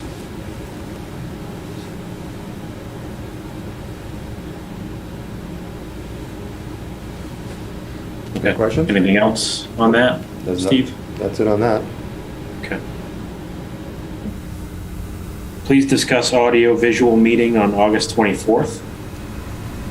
So we've invited the chief down to one of the local, they're actually in Chelmsford, AV vendors in the state who do a lot of public buildings, and they're going to demonstrate several different options for components and audiovisual systems that the chief can use in his training room and for the Z-Tron, which is the alert system throughout the building. And this is a way for the chief to see what is out there, what's new, and also just so he can learn how much these things cost.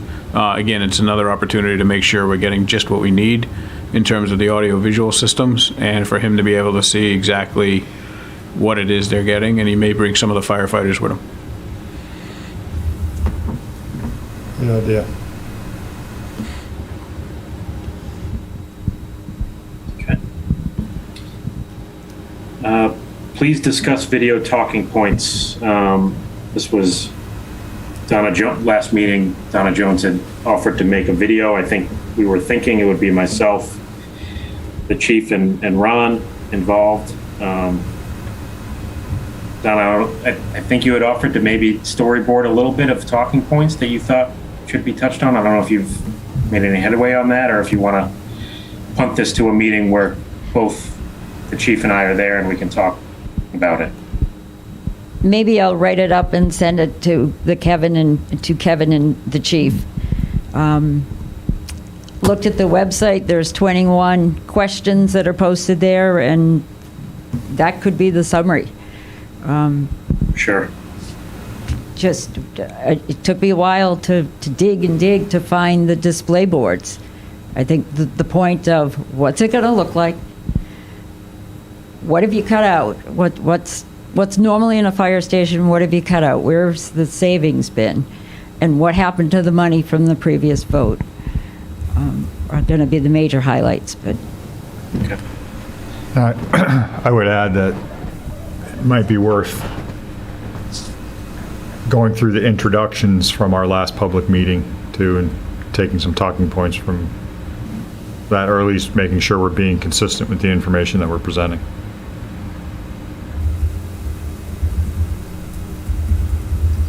And I think maybe even incorporating this bid schedule or the vote schedule, if there's people that are questioning that, what the reasoning behind it is, so might be something to add. Yeah, and that's the timing of when to release the information. And we gearing up in the fall and end of the calendar year to get a January vote, or waiting a bit.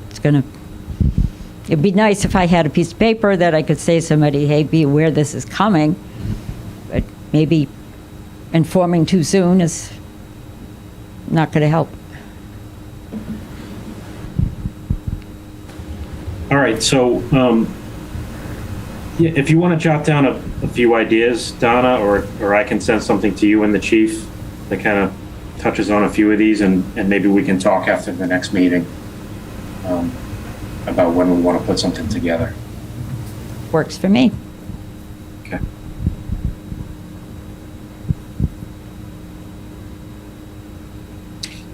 Let's see. Please discuss off-site GC storage, Old Town Hall lot. So this was a discussion we had at the last meeting about the idea, contract, they have the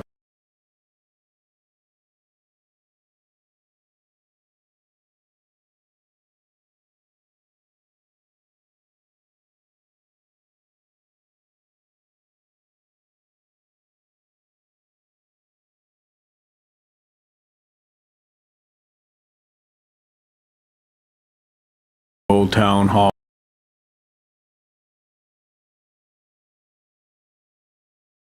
Why the prices is up, because manufacturers and suppliers are not holding their prices. They're sending off bids that say, you know, this is good for the next week, or this is good for the next, because we know what it's going to cost us to procure that from the manufacturer 2 weeks from now.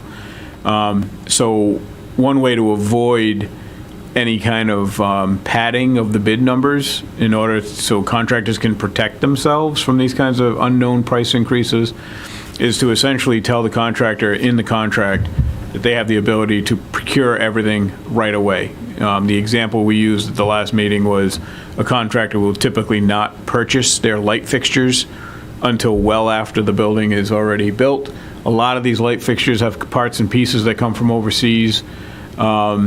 And so being able to procure those light fixtures and put them in storage and have them in storage for 8 months means that they'll be ready to install in 8 months. And, you know, you will have been able to benefit from that bid price. So we're going to also draw up a little logistics plan of what that might look like for the working group, so that everybody can take a look at that and we can pass that along to the building committee. And then it's just a matter of when we meet with meeting, like we just said we would after the summer break. And it's nothing other than being able to protect the town in terms of price increases and things like that, because you will be getting a fixed bid on bid day. And that fixed bid is going to include whatever the contractor needs to put in that bid to protect themselves from these price increases. I think it's a good idea. I just have a question. If they order the light fixtures and they sit in the Connex for 8 months and we end the drought and we end up with a monsoon and the light fixtures get wet, what happens to the value and the cost of those light fixtures? Who eats that cost of reordering them and the delays caused by that? Great question. So how, this would be considered stored off-site, and so the town's property insurance would cover all of this. And it would cover the continuance of, if they now have to wait 3 more months to get new light fixtures, that then delays the project. That would cover all of the trickle-down effect of that delay as well, or just the physical cost of the light fixtures? It's a good, we can check with an insurance vendor, but so what typically happens on a construction project that's not in the middle of this kind of situation is a contractor would be able to store materials off-site. And in fact, on this project, they will also be able to store materials off-site. So I guess, to your point, that risk is taken on every project that where materials is stored off-site, except that the town's just not involved. So if the contractor, so what would typically happen is the contractor would say, we bought all the light fixtures. Someone from Steve's company would actually go to that facility that they say they're storing it all, maybe take a few pictures, make sure that the light fixtures from Wasco or something like that are actually there in containers, and they actually have a piece of paper that says, Town of Norfolk. We would go look at it, but we would require a transfer of title to the town, a certificate of insurance with the town as the certificate holder, and then we get an inventory, do the inventory, make sure that it's all there, and ask them for their invoices so that we can verify how much they're requisitioning for. I just don't want to see there be some ridiculous opening for them to say, well, because it's on town property, they were technically in possession, so we don't have to supply the cost of these or replace them. No, I think anything that gets fenced off over on that lot, if we go with that, that would become part of their control and would become part of their insurance, that they have to protect that. That they can't just, idly say, well, the Conex box have to pay us for a whole new set. No, they're in control of that. That's not the town's Conex box, it's the contractors. Okay. Yeah. So that would be very specific, that they're in control of that area. Like I said, I think it's a good idea. Maybe I'm just overthinking it a little bit, but it seems to me No, good question. But we that anything that would happen over there, inclusive of any damage to what's already there. If someone, they're delivering something, they back into a light pole, that's their responsibility. It's not the town's. Just like the fire station site. I mean, if they delivered something to the fire station site and damaged something, they'd have to fix it. Right. So, technically the town owns the property, but it's for their use during the project. Yep. All right. Sorry. Thank you. Okay. Please discuss the Eversource power update. So we spoke to Eversource, and they are okay with adding a pole on the east side of the property to avoid all of the power having to come across the entire site from the west edge, kind of the utility box that you see just to the east of Dunkin' Donuts. So they're all for that, but they did tell us that this is a Verizon pole area, so Verizon needs to put the pole up. We had the all-department meeting where the department's the lighting inspector, or I should say the wiring inspector, the building inspector, they didn't have a problem with the pole going up, which would be between two existing poles on Main Street to the eastern side of the property. So that, again, has some cost savings involved with this project. It also makes the logistics a little bit easier, so that the electricity doesn't have to cross the existing apparatus apron at any time during the project. So that was a good call. The second thing that they told us is that switchgear right now and step-down transformers, which would be needed to keep the existing station operational, are 40 weeks out. So because they're 40 weeks out, we discussed doing a different approach. And so we're going to keep the existing transformer up and running during construction for as long as it can, which gives the contractor the ability to get the switchgear, get the step transformers, and also get the main transformer. And so we're working closely with Eversource right now.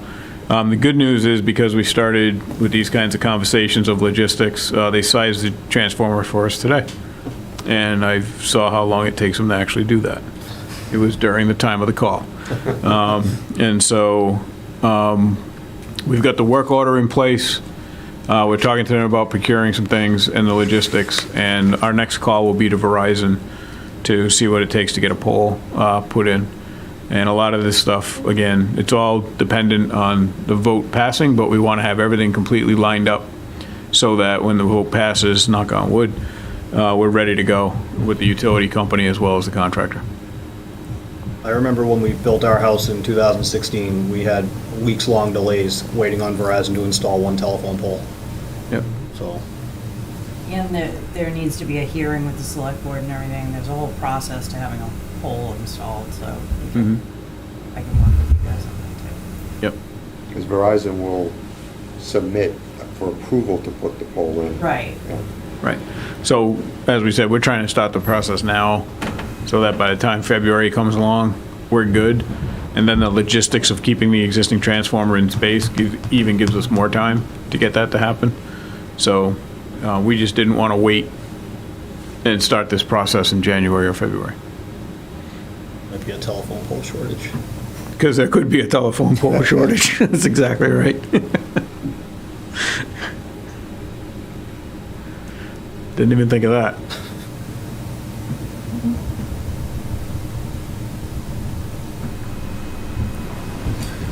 What's next, Kevin? Next, I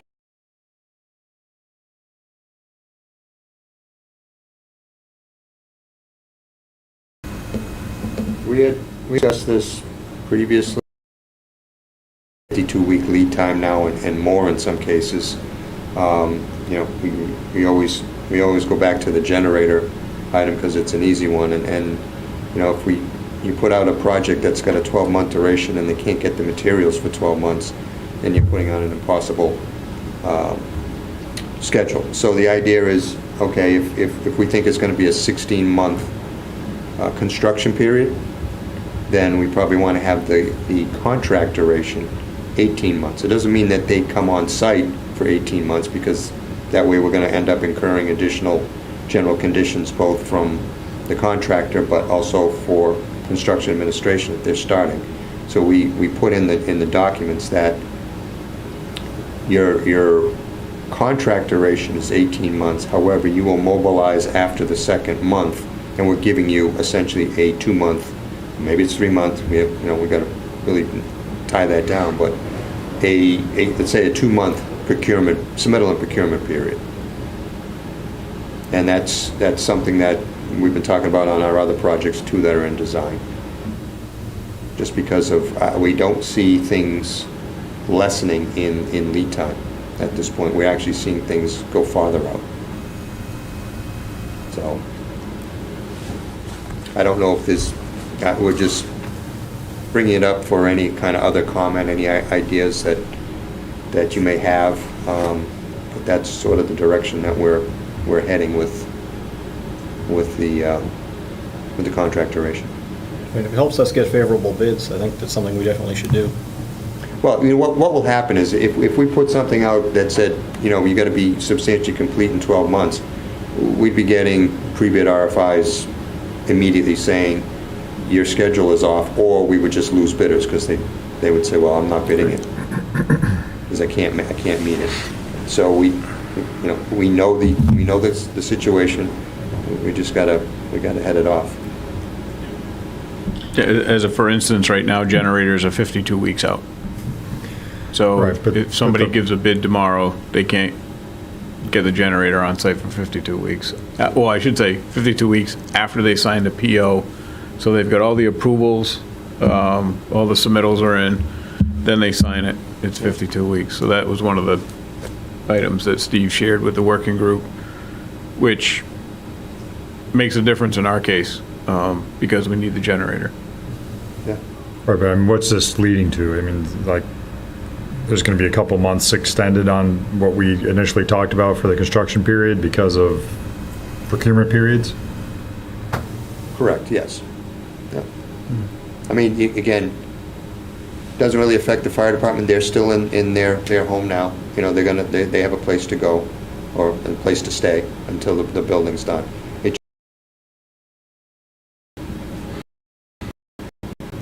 Let us know when you think you know what that date is.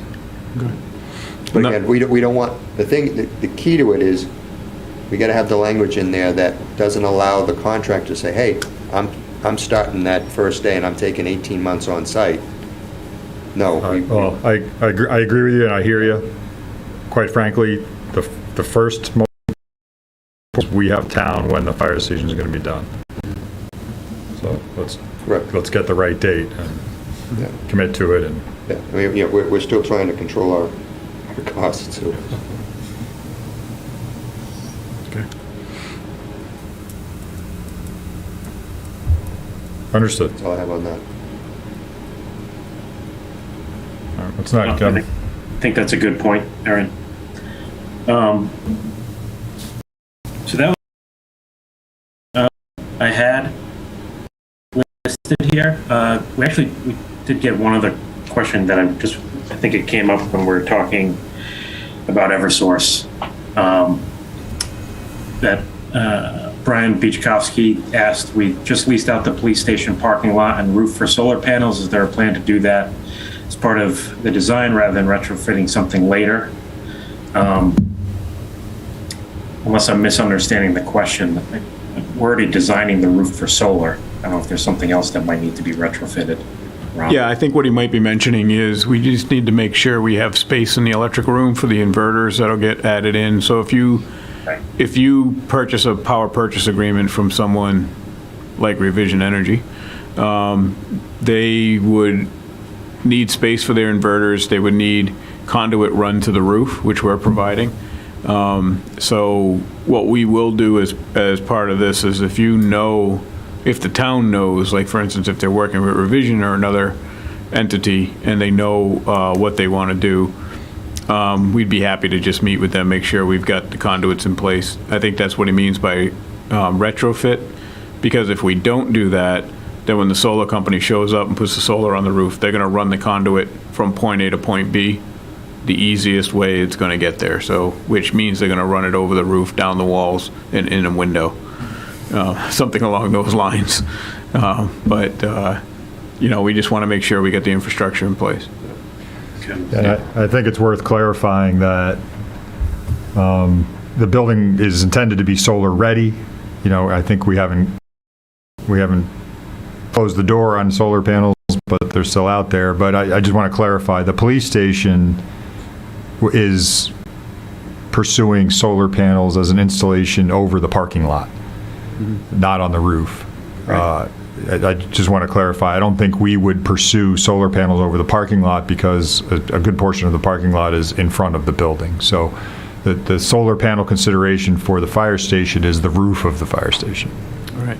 So I would add to that there are some structures that you all can go visit, because I think if you did it over the parking lot and the roof in the fire station, you would get to net zero. If you just do it on the roof, we don't have enough area on the roof to support those solar panels. So just a couple different things to consider. That's probably why they're doing it at the police station as well. It's just more space. There's other reasons, but we don't need to go into those here. Okay. Okay. All right, so I have some action items here. First one is please consider approval of OPM Amendment Number 2 for HVAC and building envelope commissioning, design through bidding. So, Steve, I think you proposed this one. I thought we had already approved the HVAC. Here's what we discussed last meeting. I discussed the building envelope commissioning numbers. We had, BEA was the low bidder on that. The one thing that I wanted to do before I had you guys vote is, if you recall, I needed him to add some on-site testing to make sure that his proposal was apples to apples to the others, which I had him revise his proposal to add those items. That he's still the low proposer for the building envelope commissioning. The HVAC commissioning we had already approved at a previous meeting, but what I need to do is submit to you a a combined amendment for both of those commissioning, because they're running through Vertex.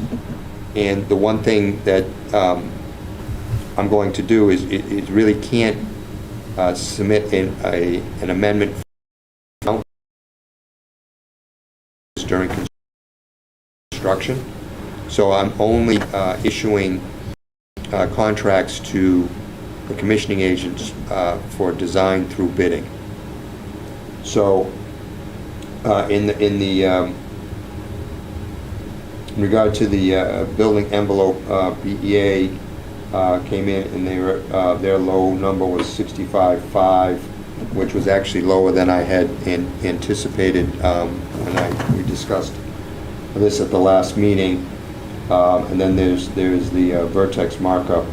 But again, to go only through bidding, HVAC, which is with WSP, is $9,284, and then the building envelope with BEA is $25,850 for a total of $35,134, which I would send an amendment number 2 in with those with that ad just for the commissioning. Because again, it would only be through bidding, and then if the project passes at town meeting and ballot, then we would just initiate an amendment for the remainder, and we already have those guys locked into those numbers.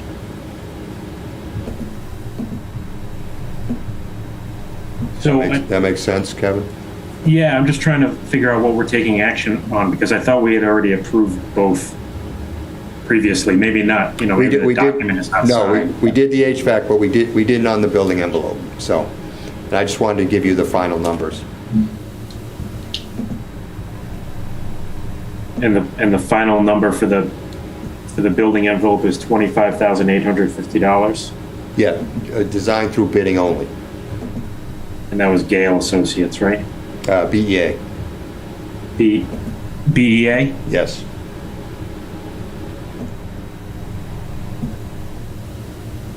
Okay. Then I'll ask for a motion to approve the amount of $25,850 for building envelope commissioning to be performed by BEA, and that's inclusive of their fee and Vertex's 10% markup. Correct. So moved. Do I have a second? Second. You got a second from Justin. Oh, Okay. either one. He's conveniently placed very far away from his microphone. Okay. I'll take a roll call vote. Chief Kenny? Chief, you're muted if you're trying to vote. Yes. Okay. Aaron Hunt? Yes. Chris Baker? Yes. Justin Yanosik? Yes. And the chair votes yes. It passes unanimously. Okay, thank you. And like I said, I'll forward that amendment for the 2, and then we can go on from there. Okay, thank you. Next action item was please consider approval by Design Review Board of Exterior Materials as presented by the architect. I think we decided we're not going to take action on that. He'll just be present at the planning board meeting. And that they were going to send a letter or a memo to the select board. Yes. I'll follow up with the board, Kevin. I think. Yep, I think but I we don't should think we send need to take any action on that. Please consider approval of Doran Whittier's summary informational board layout and setup locations. So I don't remember if this got sent to everybody. I know so I think, generally speaking, what we're trying to do is approve Doran Whittier's board here and then decide on what locations we want to contact to set them up at. So I guess. I do have permission from Silas Coffee House and Linda's Variety Store.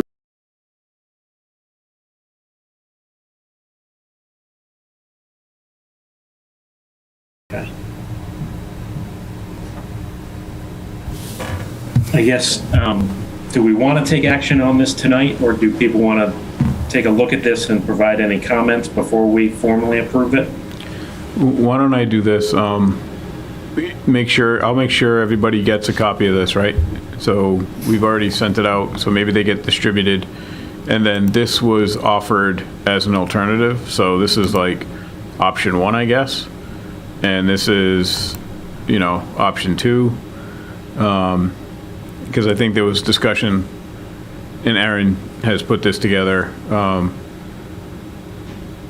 Maybe the other one was too busy, I guess. Yeah, I think my first thought is this board needs to function both as an 8.5 by 11 and a 36 by 48.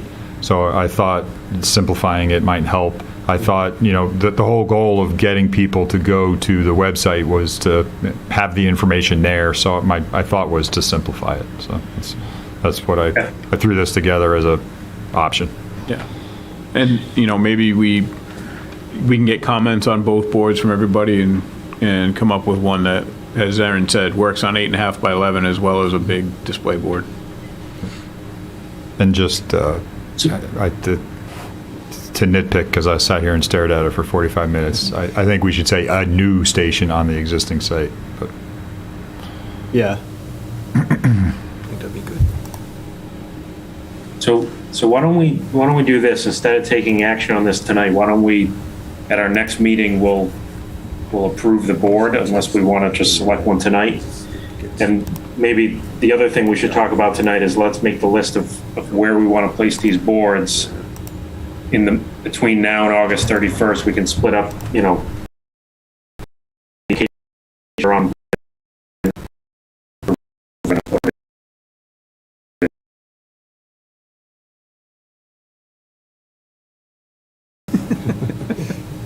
Sorry, we'll play with it. We'll play with it. So how many of these were we going to make? It was like 5 or 7, correct? We're going to put in for voting day. yeah, I thought we were up to like 12. I would review this document that Jeff sent out too, just to be careful of the vote. I don't know that you can use funds from the committee to pay for things to sway people. I could be out of. I think that's only once the ballots isn't there a timing? I mean, that's not starting right now, correct? I don't know. I'm just throwing it out there. Just so to review what the laws are, so that we don't get in trouble. What if you take, when I read voting through it, day is XX off of it? Does that? That probably would alleviate the thing, but I know It's just an informational poster at that This is point. for and information, but you're Right. right, if you're. the voting day is XXX is what made me Yeah, say that. maybe we take that out. Maybe it's fine. I'm just calling it out that I. Like if the Friends of the Fire Station had a group, yeah. we couldn't give them money to advertise the project, because we would run into that in some library jobs. I mean, there has to be a way where we can let people use a vote without, like, this to me lets people know that this is a thing that is going to be voted on without saying it's one way or this is pretty vague, or it's just giving the information. I don't think it says, like, the old one is this, the new one is that, like everything here is pretty. It's not vote yes on. Exactly.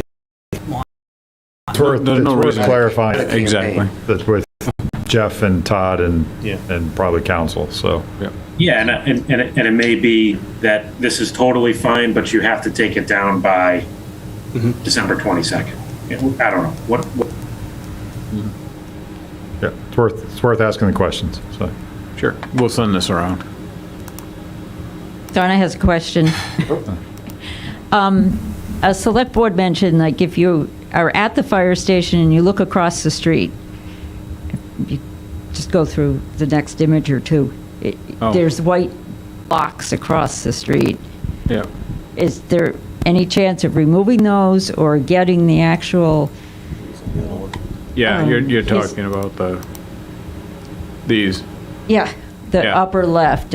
Somebody asked, are we getting condos right there? Yeah. No, I think. I'm interested in exactly where is the new driveway compared to Dunkin' Donuts driveway. There's a street to the parking lot. I think if There, we where do cut they that line off up? right there, Yeah. and you don't see this, that would help. Okay.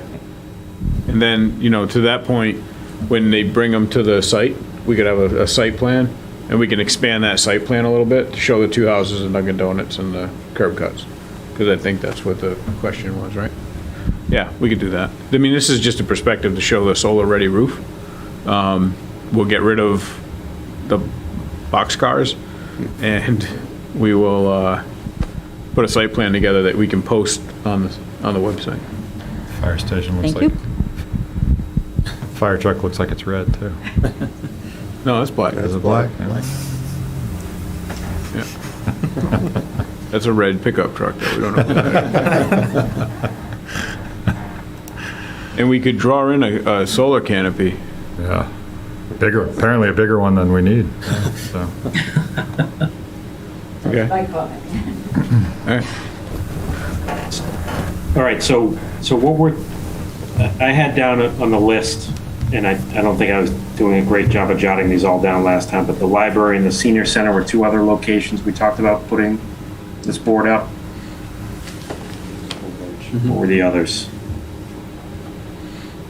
I think library. We said, we had discussed the Yeah. transfer station and a post office as well. there's my list. We had Silla's, Senior Center, Transfer Station, Library, Police Station, Fire Station, Ann's Market, Dunkin' Donuts, Norfolk Pizza, Town Green. I didn't catch all What's the those. playback on that one? Oh, you want me to say it again? Did I go too fast? Yes. Can't type that fast. Silla's, Senior Center, Transfer Station. So let me stop. Where would you put it at the transfer station? On the shack at the entrance. Is it going to be water resistant enough to? I thought we The talked outside about, like that? I thought we talked about making them that way, yeah. Printing them such that they're weather resistant. How weather resistant is weather resistant? They only have to last 2 months, so. Okay. All right. I Keep think going. that's another reason why we got up to 12.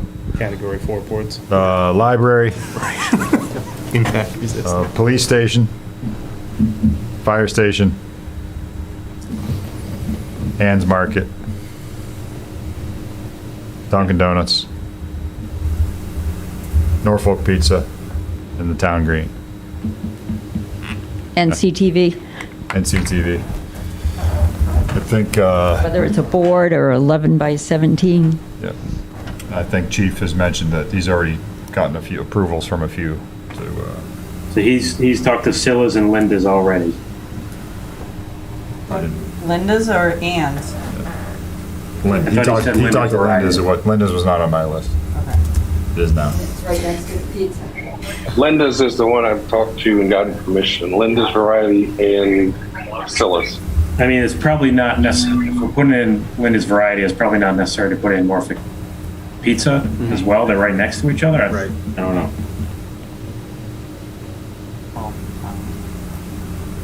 Just take a look at their windows right now, how crowded Linda's is versus NCTV to one side and pizza to the other side. So why don't we just split up everybody calling these, and then we can decide which ones we want to put them in at next meeting. So we've got library, senior center, transfer station, Ann's Market, police station, fire station, Dunkin' Donuts, Norfolk Pizza, Town Green, and NCTV. It's a bit. 1, 2, 3, 4.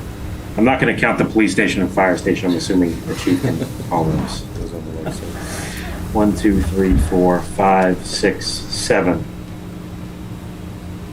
So could everybody take 2 and call them between myself, Justin, Chris, and Aaron?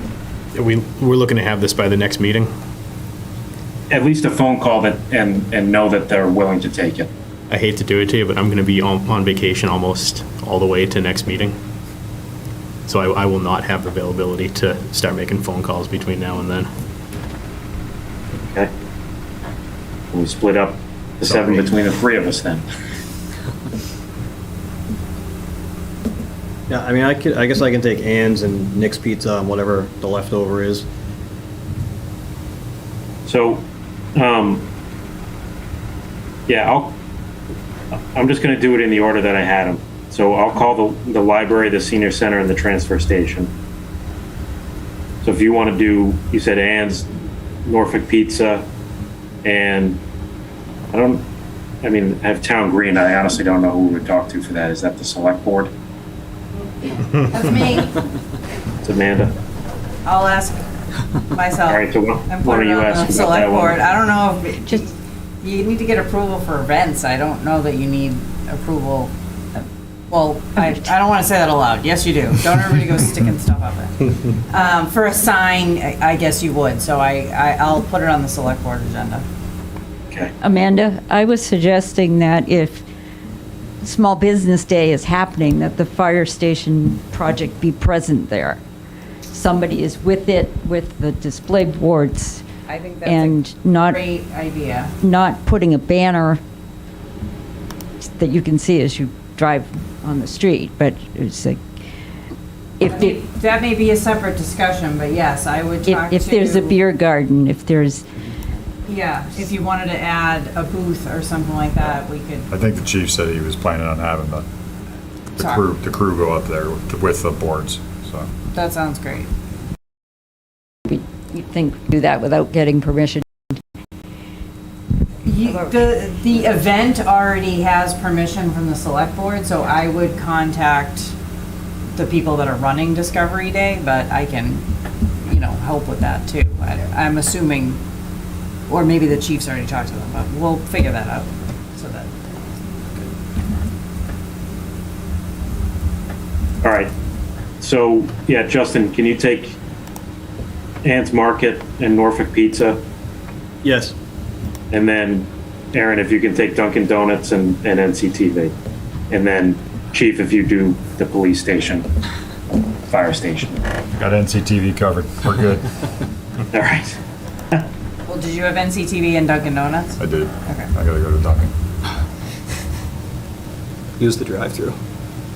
Yeah. Start chatting it up. Okay. All right, so we're back at the next. So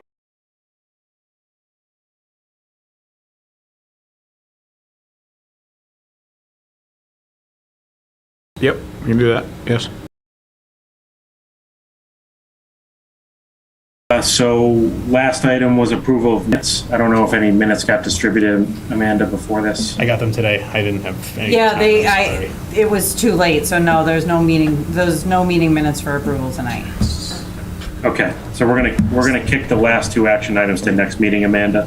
Yes. The setup locations and the minutes. Okay. I think that's it then. If nobody has anything else, I'll ask for a motion to adjourn the meeting. So moved. Second. Second. All right, roll call vote.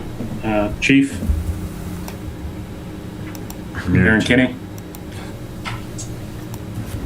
Why don't we come back to him? Okay. I'm here, so it takes me forever to unmute. Sorry. Yes. We're all waiting for it. Aaron Hunt? Aye. Chris Baker? Aye.